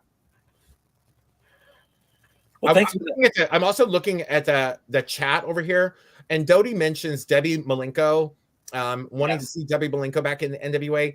And I just want to say that I love Debbie Malenko. I love Debbie. I think that she's an incredible talent, and I think that I would certainly encourage her, others to go out and explore who she is, her identity. We did a whole write-up about her prior to Empower, about her time in the all Japan. You know what I'm trying to say. When she wrestled in Japan. We'll just leave it at that because I can't talk anymore, POLLO. I don't know what's going on with me. I think I might have had a stroke. But anyways, I spent a lot of time writing about her and how she was trained by, the Malenko family. That's where she got the name from. And just the experiences that she had. She was somebody who I kind of wish did find her way back into wrestling on a more active basis. I know she's a little bit older, but I mean, I don't think that would prevent her from coming back and having a few good matches, especially with the NWA. She is somebody who I think that if Debbie Malenko had not had a few unfortunate incidences, now like unforeseen things, injury is what sidelined her for many years. Right. And if I believe that if Debbie Malenko had not been sidelined by those injuries, I firmly believe she would have a career that would be very reminiscent of Medusa. Yeah. I think that there are a lot of parallels to be made there in terms of talent and skill, and I think that they would have had very, very comparable careers. Well, let's get to Power now that DK is here. I know he's like, wait, you guys didn't talk about Power? No, we waited for you, pal. The show kicks off, and I do like the way that the shows have been kicking off with the action in the ring. In the olden days, they used to do a lot of talking beforehand, and I felt like it kind of just get through the talking so we could watch wrestling. That's what we're here for. We got the Mile High Muscle taking on Blunt Force Trauma. I'm not going to go through all I think their correct name is Magnum Muscle, but sure. They did call them that this week, and it bugged the living tarnation out of me. Was it Magnum Muscle? Is that what it's supposed to be? I think that like they're still trying to figure it out. Maybe it is Mile High Muscle, but I think it's Magnum Muscle. Magnum Muscle would make a lot more sense because Mile High, of course, that paints the picture of Dak Draper, who's from Colorado, but does nothing to represent Mims except for to acknowledge that he's big strong Mims. But Magnum Muscle actually sounds a lot better. I think Magnum Muscle is what they're going to be called. We'll call him Magnum Muscle for the time being then. So Magnum Muscle versus Blunt Force Trauma. Now, I really want to like this tag team, Blunt Force Trauma. I really want to like Aaron Stevens as their manager. But Pollo, I don't get why they're neutering this tag team, Pollo, because you've got Magnum Muscle hot off their pay-per-view, what was the pre-show victory over, two bad dudes and Jack Stain and Blake Bulletproof Troop. You got him in the ring with two other bad dudes and Carnage and Damage, and Aaron Stevens is out there, and he takes the loaded glove and he punches Mims right in front of the referee. And as a manager, and I know you're not going to speak ill of Aaron Stevens, but like, I don't understand what you're trying to get here. I don't see what the story you're trying to tell me when you've got this tag team who I feel like could be very, very good. You're not giving us an opportunity to see that tag team, and I feel like you're putting more of a spotlight on Aaron Stevens than you are on Carnage and Damage. What can you say about that?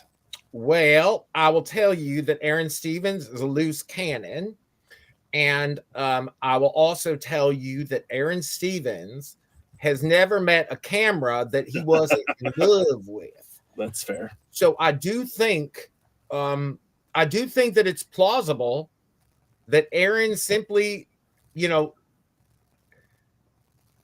his transition from in-ring to manager, it's not that, it hasn't been a long time. So right. I do think that there's a probability that he has just a strong desire to remain in that spotlight in a way that is not advantageous at this point to his tag team.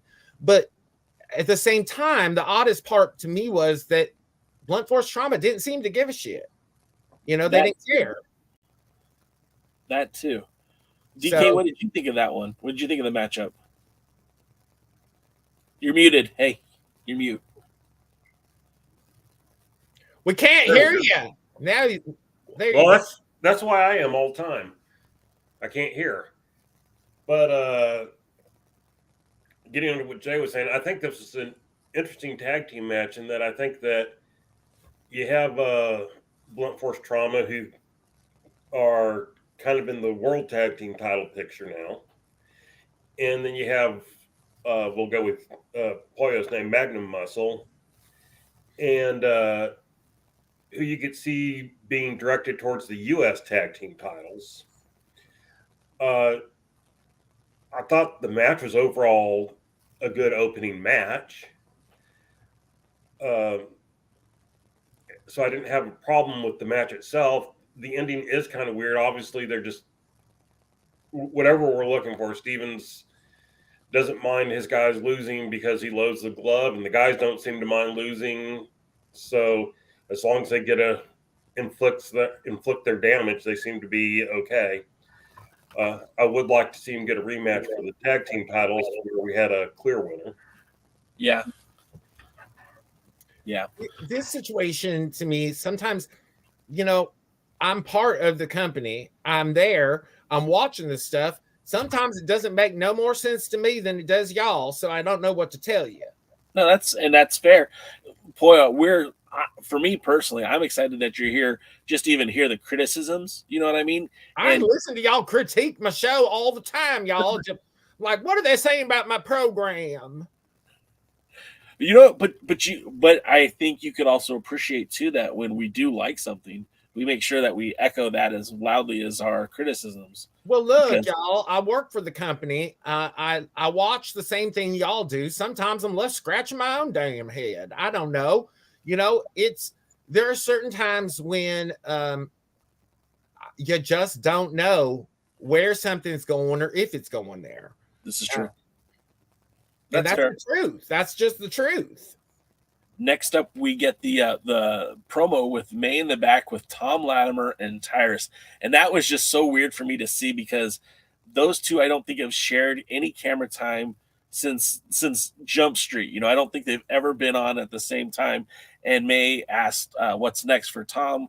he mentions that Rhett Titus is going to be challenging next week for the TV title. I love the fact that they are planting the seeds like, okay, we're going to have a title match next week. That's what one of the great things they did with the Pope while he was TV champion, and we all loved it. So I'm glad that they're doing that with Tom. And then Tyrus, not such a good mood, mentions that he feels like Jeez has betrayed him. He can't trust Jeez. He definitely doesn't trust EC3. And this might be kind of showing signs of where the world title might be heading in the future. DK, what did you think about this quick promo? Well, I think the most interesting thing was that these are two guys I want to see face off. There you go. I mean, if you go, hey, DKM, who do you want to see in a world title program? I'd go, hey, Tyrus and Latimer.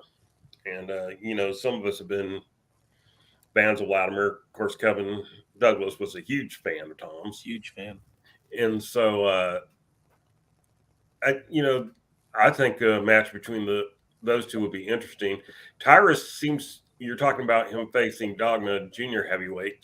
Tyrus seems to have his best matches against big guys. And so I certainly think that this would be a good match, for Tyrus to have and defend the title. But love Rhett Titus, so can't wait to see him challenge for the TV title. And I don't have an issue with EC3 going after the world title. He certainly got the name value. He's certainly been around. We know he's signed. So he's someone that's setting up for a run at the title. Hey, that works for me. Yeah, I think no arguments there. Pollo, you have any feedback? One of the things that I liked about this episode overall is that we did a good job as a company of telling people why they need to tune in next week or to the next program. You talk about Tom mentioning that they have a TV title defense coming up next episode. We also when we get there, we talk about what's going to be happening on NWA USA this weekend. And then we also, this is part of a trend of keep people talking in positive ways and keep them guessing too. So I will say that I think that there's a prospect that we could be looking at, maybe a situation with Tom and Tyrus down. This is me just speculating. Sure. Because I don't have any knowledge. I mean, I can only tell you what happened on this set of tapings. I don't even know what will happen next set. But, I would think that this could be planting the seeds that if Tom gets his lucky 7, we're going to be looking at these two down the road. Yeah. Yeah. And I mean, look, I don't think things, you said it earlier, things happen for a reason. I think there's a reason why you put those two guys on the camera at the same time. If nothing more than just kind of showing you like, hey, these are what our champions look like. And they could be headed to our collision course again with that lucky 7. So you're right. I think it planted seeds. And I think it's also the show did do a good job of planting seeds for what's coming up in the near future. I will also say that I think that this is indicative of the fact that, in Billy's mind, I think that this is positioning Tyrus as a babyface. And, whether or not the fans and audience embrace that, I think that that's the clear indication of where Billy wants it to go. That's another good point too. And it feels like honestly, it feels like he's been a babyface pursuing the title. I mean, I know a lot of people hold Tyrus accountable for things that happen outside of the world of pro wrestling, and they, choose to like or dislike him based on his viewpoints that he shares on, on Fox News. But I think at the end of the day, like if you've watched Tyrus's promos, for the most part, they come off more as a babyface than they do as a heel.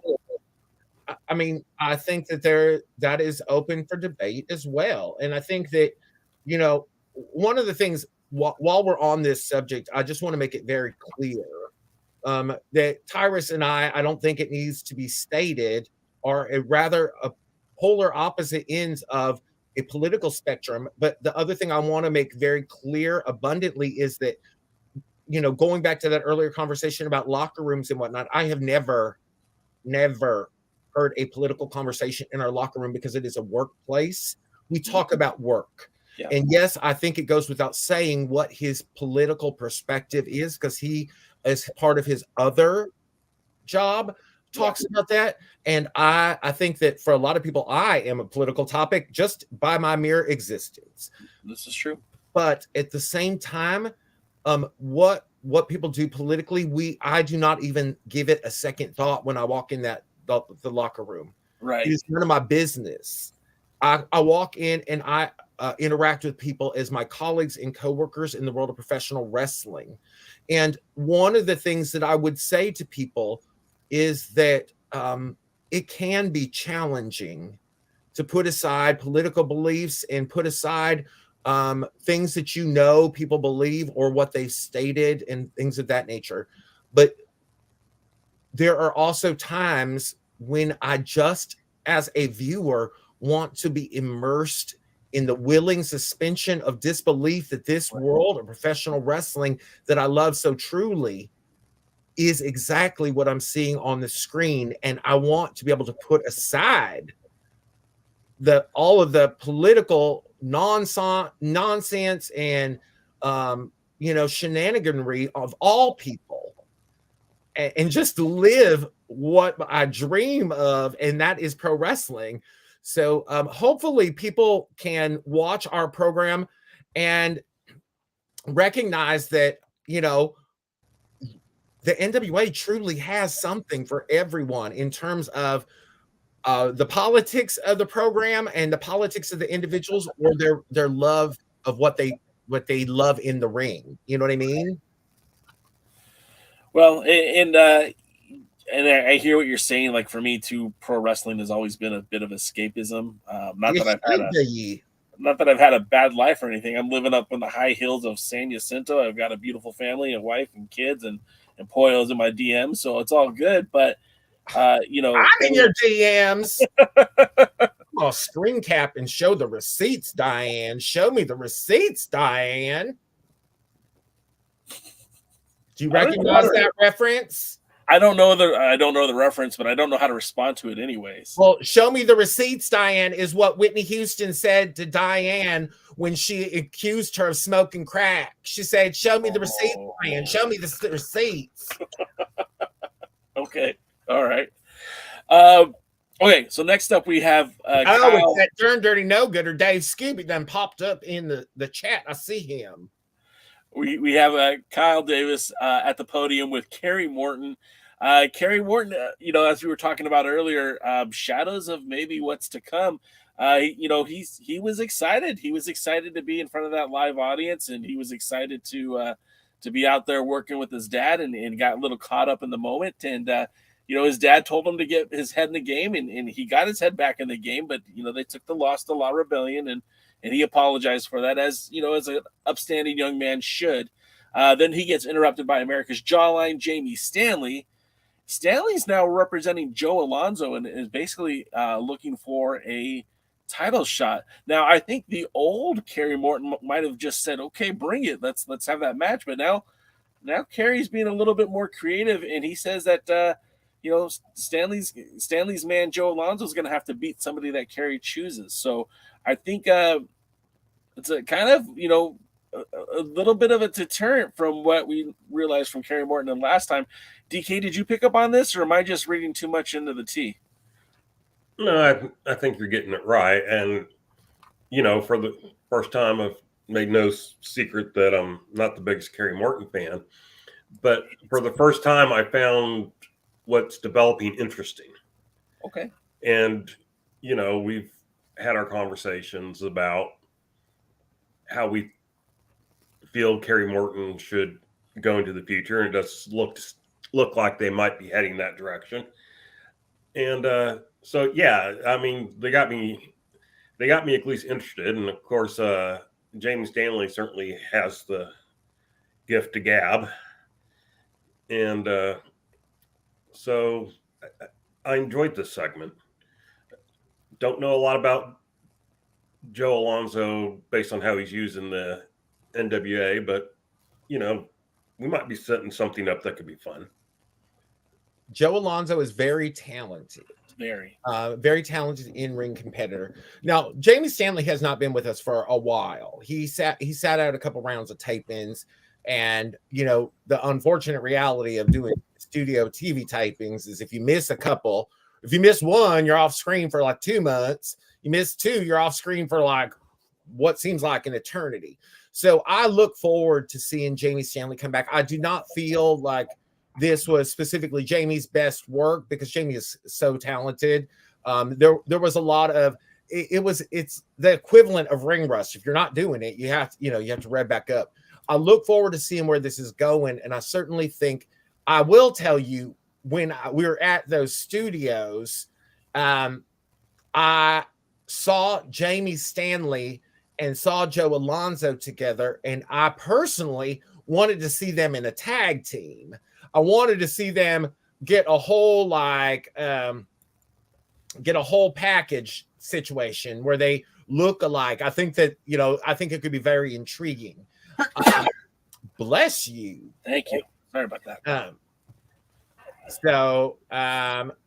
I don't think that to Doty's question, I do not think that he's a better cocky manager than wrestler. I think that the ideal situation, unless he wants to pursue that role, I think the ideal situation would be to have him and Joe teamed up, give them a whole gimmick, and then let them run wild, because we have 2 sets of tag team titles that need some great contenders. I think they'd be very good for that. But what we're seeing now, obviously, is setting a scenario up for Kerry to have some competitors. Yeah. Well, Doty, Sam Adonis, who I love, who was El Rudo, is doing phenomenally well. He's like on top of Mexican wrestling. He's in MLW. Pro Wrestling Illustrated has him in the top 10 in the world right now. So God bless him. I don't think Sam Adonis is giving 2 shits about the fact that he's not on NWA programming right now. I think so. Look, I love Sam. I really like Jamie Stanley, and I think back to what you're saying, putting him with a partner. I don't know why I can't shake it, but I think him and Jordan Clearwater would make a solid tag team. I think they would, but in terms of size differential, I think that there's a significant size difference there. Fair enough. When I look at teams, again, Midnight Express was my favorites. So I want people who size-wise match up. And so when I see 2 people that have like that yin and the yang quality, and they're of a similar size, to me, that is a positive. So a Jamie Stanley and a Joe Alonzo would do well. It's why, for example, the Country Gentlemen look great together. You know what I mean? Like they look believable together, because it's not a situation you don't really want those scenarios where it's like a Kane and an X-Pac where they look like, they look mismatched. Sure. You want a matchy tag team. That's fair. They could be matchy. Matchy. All right, let's go to the next matchup we get for the night. It's an open challenge, the NWA National Championship. I got to question the intelligence of one Austin Idol after the terrible result. The terrible results of his last open challenge for the TV title went so swimmingly well for Jordan Clearwater. They're doing it again this week with the national championship, and Kratos answers that call, which is ironic because Kratos just took a loss not too long ago to the man who wants a shot at that national championship, your Thrillbilly. And I got to be honest, I felt like this match was not the best for either one of these guys. I kind of felt like it might have been the most boring match on this entire episode. Kratos is a power guy, but he was controlled by Cyon almost the entire match. Cyon has speed and agility on Kratos. It didn't seem to use any of it. Like I said, this match, I wasn't for me. It went to a time limit draw, which, that always gives you that point where, Kratos didn't lose, so maybe he has another opportunity down the road. But honestly, I wouldn't want to see those 2 guys in the ring together again. I just was very underwhelmed by this match. DK, what did you think of this one? This is going to be one of the rare cases where you probably dislike something more than I did. Fair. I mean, it wasn't my favorite match on the show by any stretch of the imagination. I didn't think it was that bad, though. I was more caught up in the fact that Kratos just lost and was getting the title shot, however they were doing it. At least it was an open challenge. Yeah, I was going to say, even it's just, weird in my book. I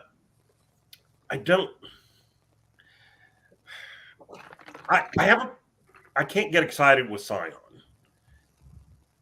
And I think that's part of my issue. And I don't know if it's because he does those monotone interviews, or I don't really get the whole thing with Austin Idol as his dad. But it's, I have a hard time getting into him. And then, Time Limit Draw was fine. Time Limit Draw was fine as far as the finish is concerned for a TV match. But like you, I'm not necessarily going, oh, yeah, now I want to see a rematch with a longer time limit. It's like, okay, yeah, they couldn't beat each other great. Next, Thrillbilly, where are you? Yeah.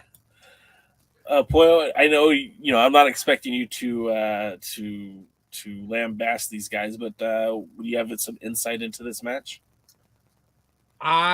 You know what I thought about this particular event was,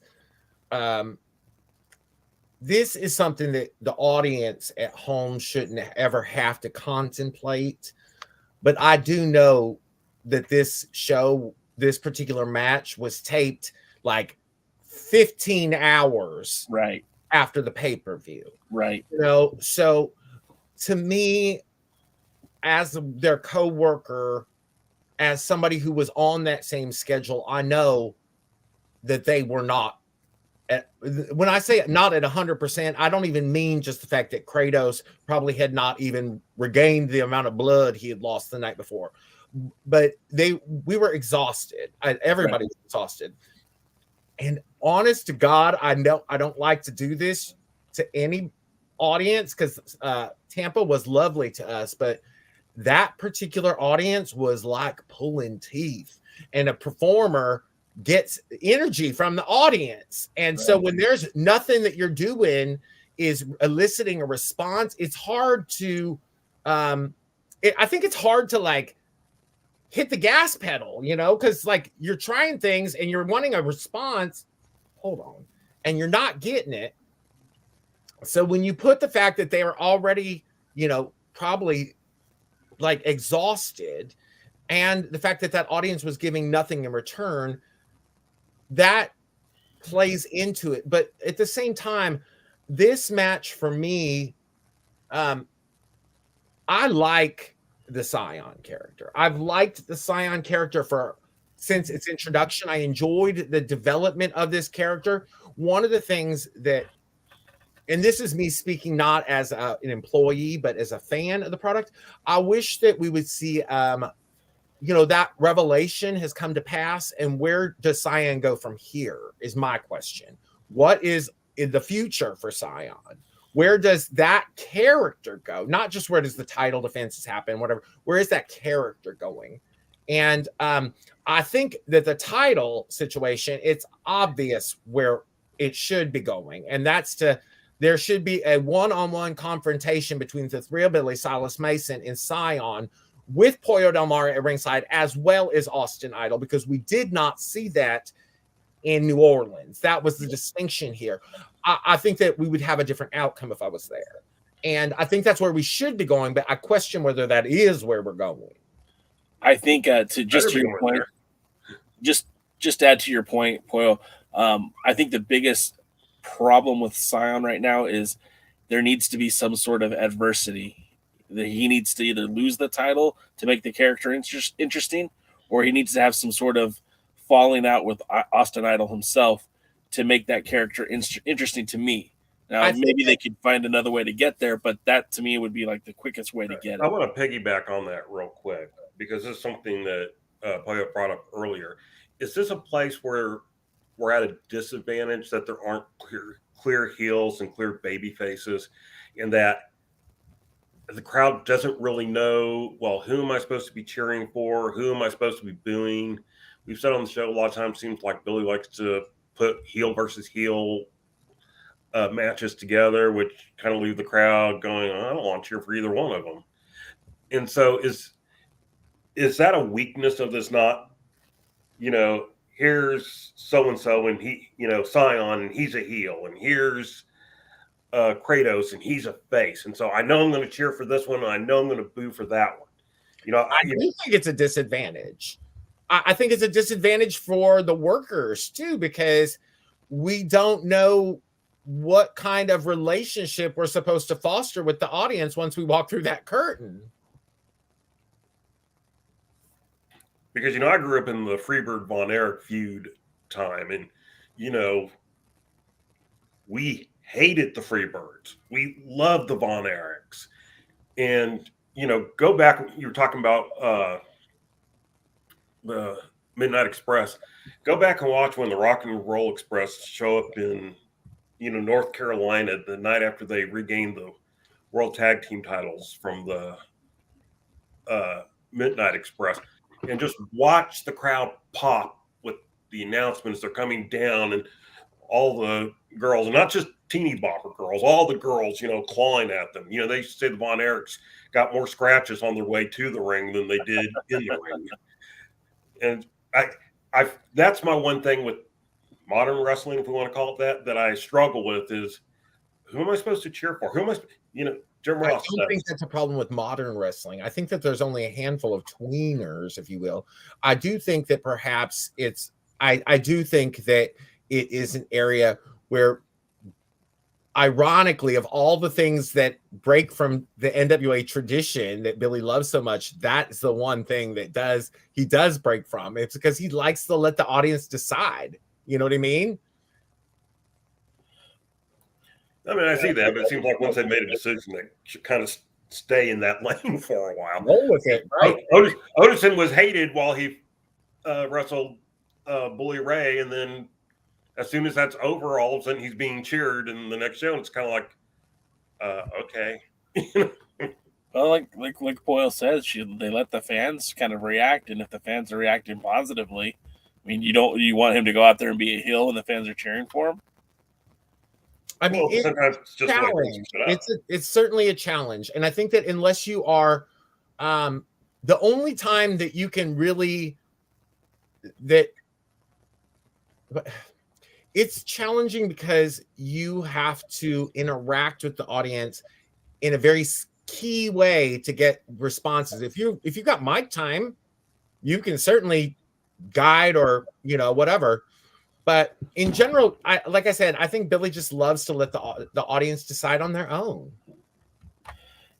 Next up, we are in the back with May, and of course our guests this evening, Pollo and Thrillbilly, and they're there with James Mitchell.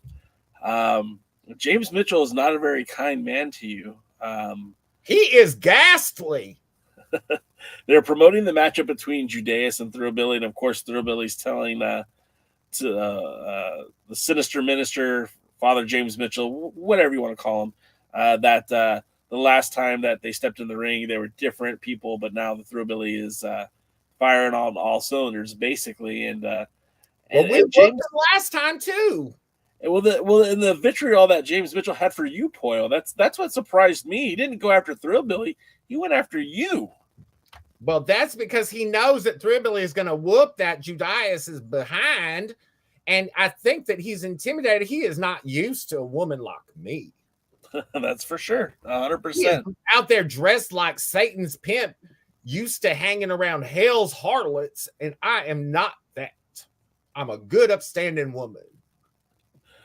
Next up, we go to Matt Cardona taking on Odinson. Now, this was probably my match of the night, to be quite honest with you. And I wasn't anticipating liking this match as much as I did. Matt Cardona is a guy that can actually genuinely work. He's a great wrestler, but we don't see that side of him a lot. It's more, chicanery and goofing off. But when he's in there working and he's taking the match serious, you get something special. And I feel like that's what we got tonight. the first few minutes of the match, I'll admit that I was like, oh God, here we go again, another Matt Cardona match.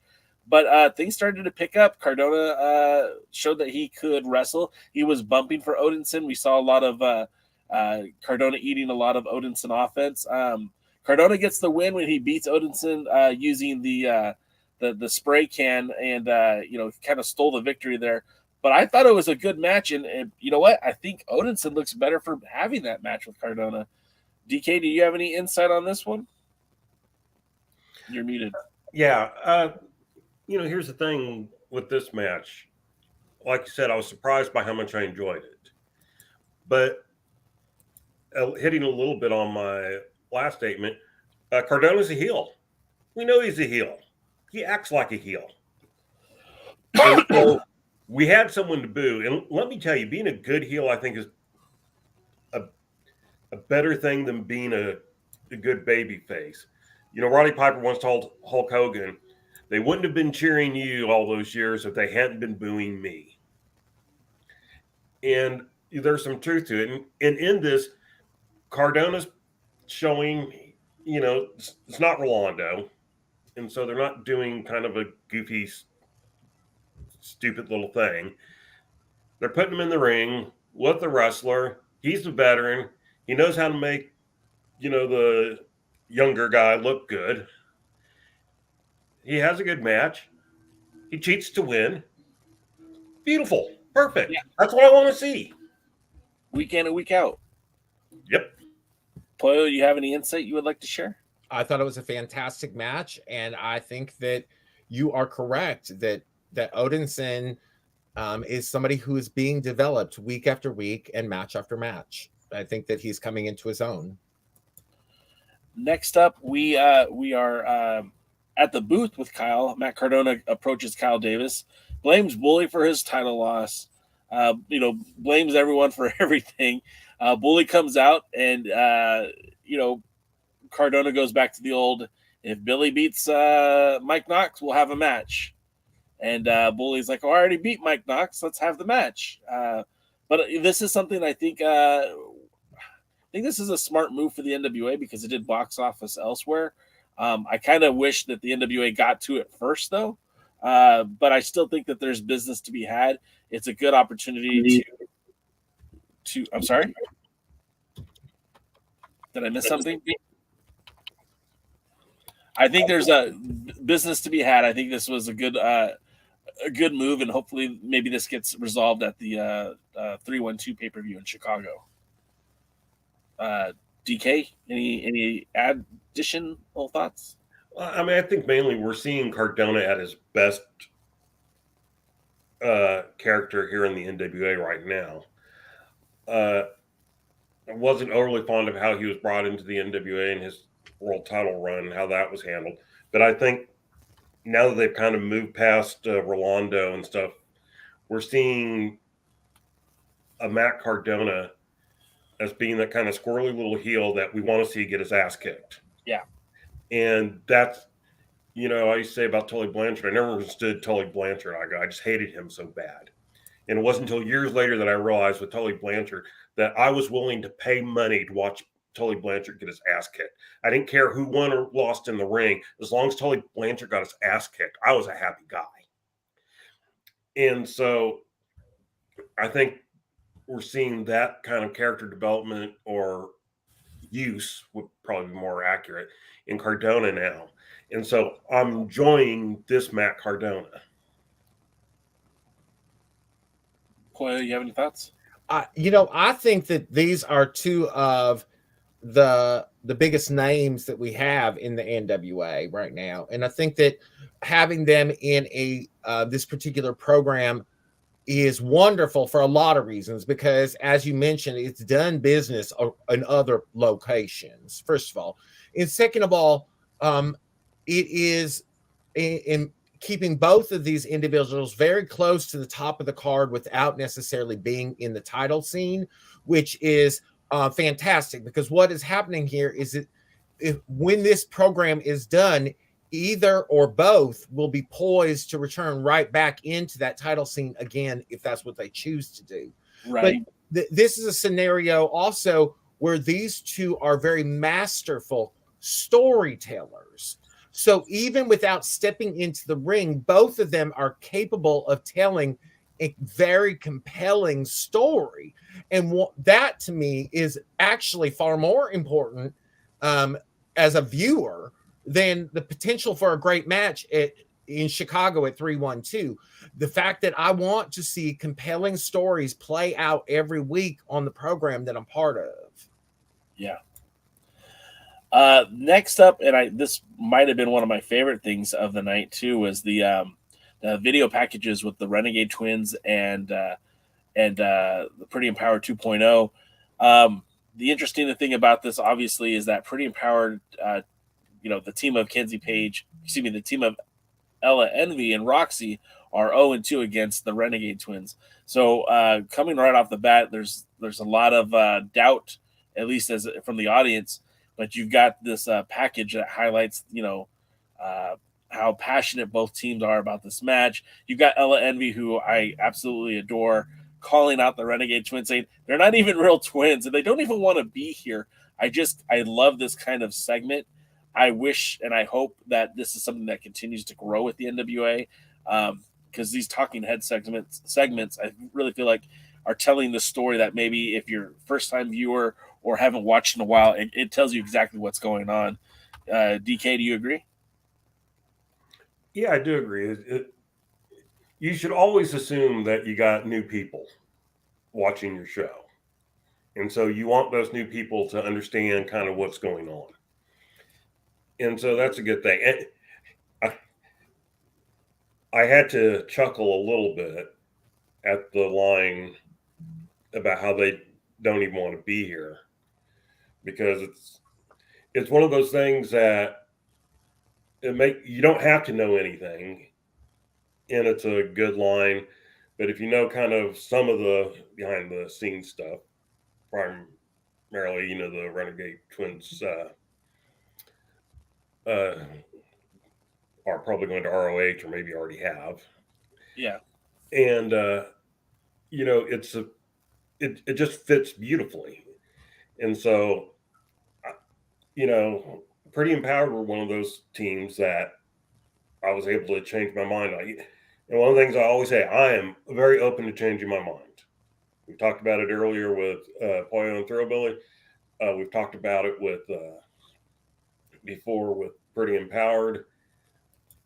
At first, I didn't care that much for them. Now, just adore them. And by the way, I took that picture that Jay just flashed up. We're pro Empower here. Yeah, so we really like them, and I think this was a good job of doing what needed to be done. POLLO, do you have any insight you'd like to add? I love the confessional type of element of this show. It adds a bit of a reality TV element to it. Yes. I also think it does very well as a standalone to begin to tell a story and set up for the matches. So I love that. And I think that it's something that we've been doing since the Champion series. And I hope that we continue to do it because it's really enjoyable to film as well as to watch. It kind of makes the show feel like a bigger deal. You know what I mean? Well, I think it also makes it stand out. It's not something you see a lot. So I love the back and forth element of it. I think it's something different, and we are trying different things. Next up, we get the interview in the back with Joe Galley, or I guess before the show. He's there with the Church's Money, Black Cheese, and EC3. This new relationship is a collaborative, as EC3 calls it. I'll be honest, I like EC3 in the ring when he wrestles. I'm not a huge EC3 promo guy. I know that where the inspiration comes from, but the first rule of Fight Club is we don't talk about Fight Club. I want to see EC3 get out there and do some mayhem, cause some chaos. And, the interesting thing about all of this is instead of saying that he's going to challenge Tyrus at the pay-per-view, he says he's going to challenge Cyon at the pay-per-view, and Joe Galley basically announces that as a match for the pay-per-view. I know that doesn't sit well with you, POLLO. It sure as hell doesn't. How does that work out? I mean, did they just file the paperwork before you? How does this happen? I don't know. But if I thought that we just randomly got title shots by walking around calling people out, we'd have did it. But, this to me, I'm going to be very honest with you. I've been a longtime fan of EC3 and his presentation. I was actually texting the young man just yesterday, trying to talk to him about some business. But I will tell you that I specifically was a fan of his work in Impact. I loved that variation of his character. It was more dynamic in many ways, in my opinion. I'm not particularly, I don't understand what his point and purpose is in the NWA, and I would like to see that made more clear. My hope is that the Church's Money Black G's will be able to better define that for me, because I certainly, when he came in as part of Control Your Narrative and his cronies there, that was something that I guess I understood. But now that he's broken free of that, I want to know what he is going to do or what his plans are in NWA, as well as understanding of who he is right now, because I'm not quite understanding. He is a man of mystery and has only like about a 0.07% body fat, because you can see every ounce of muscle on his damn body. But other than that, I don't know what's going on. And that brings us to the main event of the night, which is the Renegade Twins taking on Pretty Empowered 2.0. No love lost between any of these four ladies. Again, this is the third time that they've faced off each other in the ring. But I noticed something very different in the course of this match. Again, I'm a huge Ella Envy fan, and one of the things that I noticed in the other two matches is that she took a lot of the offense, where Roxy got a lot of the. Roxy was kind of like the breadwinner for the tag team. Hold on, y'all. I'm a be here, but I need to turn off my camera because my dog's about to jump to his death from the bed. He's very short. Go ahead, Pollo.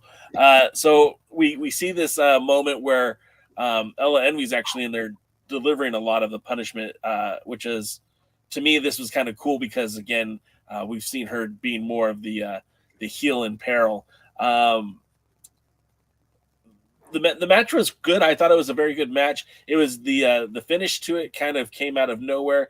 Surprisingly, not too much different from the loss at the pay-per-view when Roxy was able to roll up, I believe it was Charlotte for the pin. And Charlotte for the pin. And that's it. My girls won the titles back. That's it. Thanks for everyone watching the show tonight. I turned it off after that, so as far as you were wrong. Good night, everyone. That was it was a cool little moment for Pretty Empowered. Kenzie came out there. Kenzie's sister came out there. They celebrated very, very briefly because Maddie and Misa Kate came out. Maddie, of course, with the Champion Series buy-in, cash-in, whatever you want to call it, came out and declared that they would be wrestling. Now, the last time we saw Misa and Maddie, they were at each other's throat, basically, in Shamlet. See, I said that the last time, and I was told no, it's pronounced differently, and I was trying to say it the other. Anyways, regardless, however you pronounce it, Jay, it's going to be wrong. I'm just going to say Nolans. It's close enough. I think it's Chalamet. See, that's what I tried to say last week, and I was told I was saying it wrong. Who cares? Nobody's ever going back there. He's got a point. They should have brought you. And probably would have had a better result. Absolutely. I'd have been like crowned Queen of Mardi Gras or something. And could you imagine just how many people I could have flashed my breasts at? I'd have come home with just suitcases of beads. What would you do with all those beads, Pollo? Well, I'd resell them. I would sell them as some kind of merch. There you go. See, that's why you're the manager of champions, and I'm over here doing a podcast. But yeah, Maddie and Misa Kate come into the ring. Maybe that should be their tag team name, Maddie Kate. They get in there and a couple of kicks to Roxy, and that's it. Game over. new tag team champions for the second time in the night. First time we've ever had that on an episode of Power or any NWA programming in the Lightning One era, where we had, walking into the night, we had 2 new champions and 2 champions to lose the titles. So that was a historical in itself. But I don't know if I love it or if I hate it. I think it certainly shows that the women's tag team division is starting to heat up. I think it proves that, number one, Roxy and Ella Envy could be sustainable as a tag team by themselves without Kenzie Page, if the plan is to have her pursue the TV title. I think it also proves that the women's division in the NWA now has at least 3 really good tag teams in the Renegade Twins, Pretty Empower 2.0, and then, of course, Misa and Maddie. So I really feel like it set up some more parameters again for more storytelling. I don't think Misa and Maddie are going to be long-term champions, but I also like the fact that it shocked us. It gave us something different. DK, I know you have a different opinion. Let's hear it. Well, people who know me know I hate hot-shotting titles. Occasionally it can work, but I don't like it in general. So 3 title changes in 2 days is a bit much for me. And they also know I don't like Money in the Bank type title changes. I just feel it devalues a title. I don't know that this necessarily sets the women's tag team division on fire, in that basically it's kind of the same 3 teams, and I don't even know if the Renegades are sticking around or not. And again, there's no explanation to why all of a sudden Maddie and Misa are back together. And so, am I supposed to believe now they're going to stay together like nothing's ever happened? Or we know that in the NWA, tag teams breaking up, even as champions, aren't necessarily the most outrageous thing that could happen. So looking at this how was the first title match? Okay, it was a good title match. And if the Renegade Twins aren't sticking around, I can see why you would put the title on somebody else. Did I necessarily need to see the cash in? No. It left me more confused than excited. So it didn't work for me, dog. It was a bit pitchy. So, that's me. Other people may like it. It's not my thing. Pollo, I know you have some insights. Would you share them with us?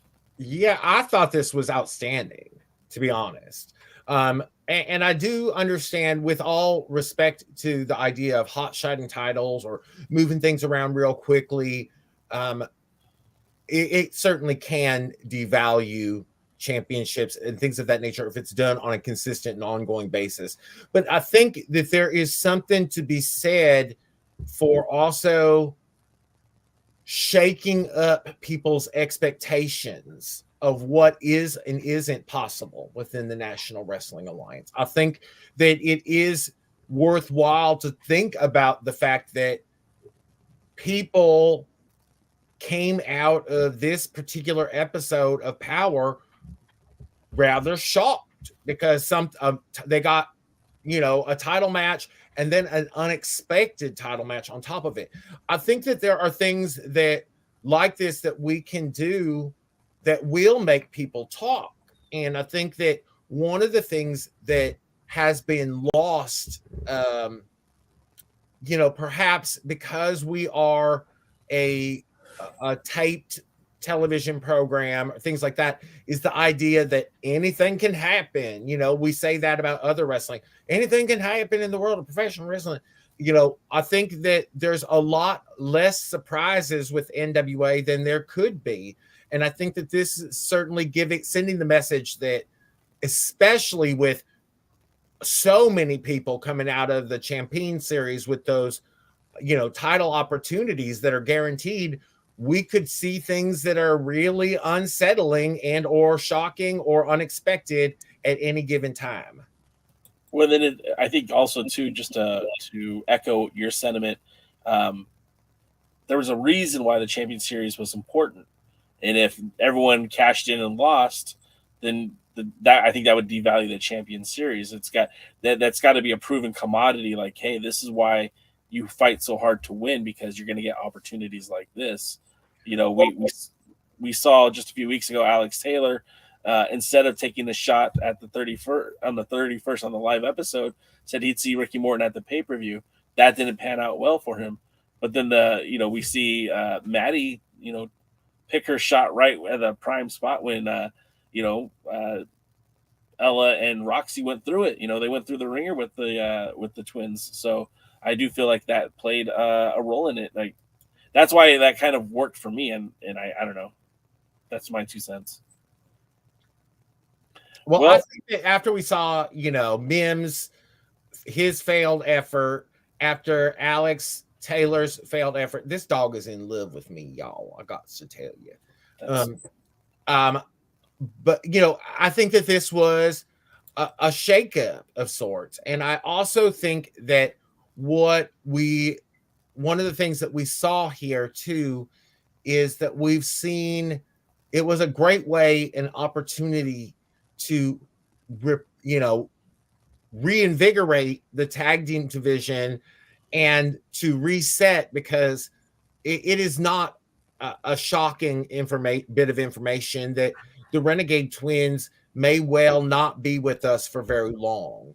Yeah. So, if we did not insert somebody else, this is just me thinking as a writer, if you don't insert somebody else and one half of the feuding situation leaves, then where the hell are you?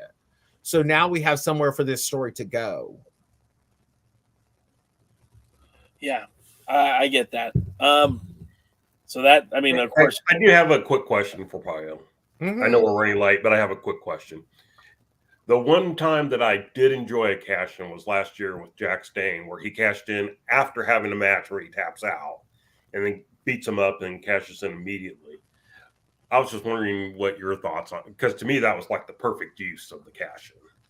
Well, I think that cash ins historically, whether it's in the National Wrestling Alliance or the other locations, anywhere you have that opportunity to cash in, right? Like, that is something that, depending on the person's personality, could lead to many different outcomes, because there are certain people who are going to be that sneaky last minute, slide in and cash in to capitalize on somebody else's misfortune. There will be those individuals who want to call their shot and do it in a way that shows elements of honor and respect and dignity. There are going to be other people who may simply, we don't, it just, I think that it allows a lot of storytelling opportunities for each character based on who it is that holds the title. By the way, this is my little tweener.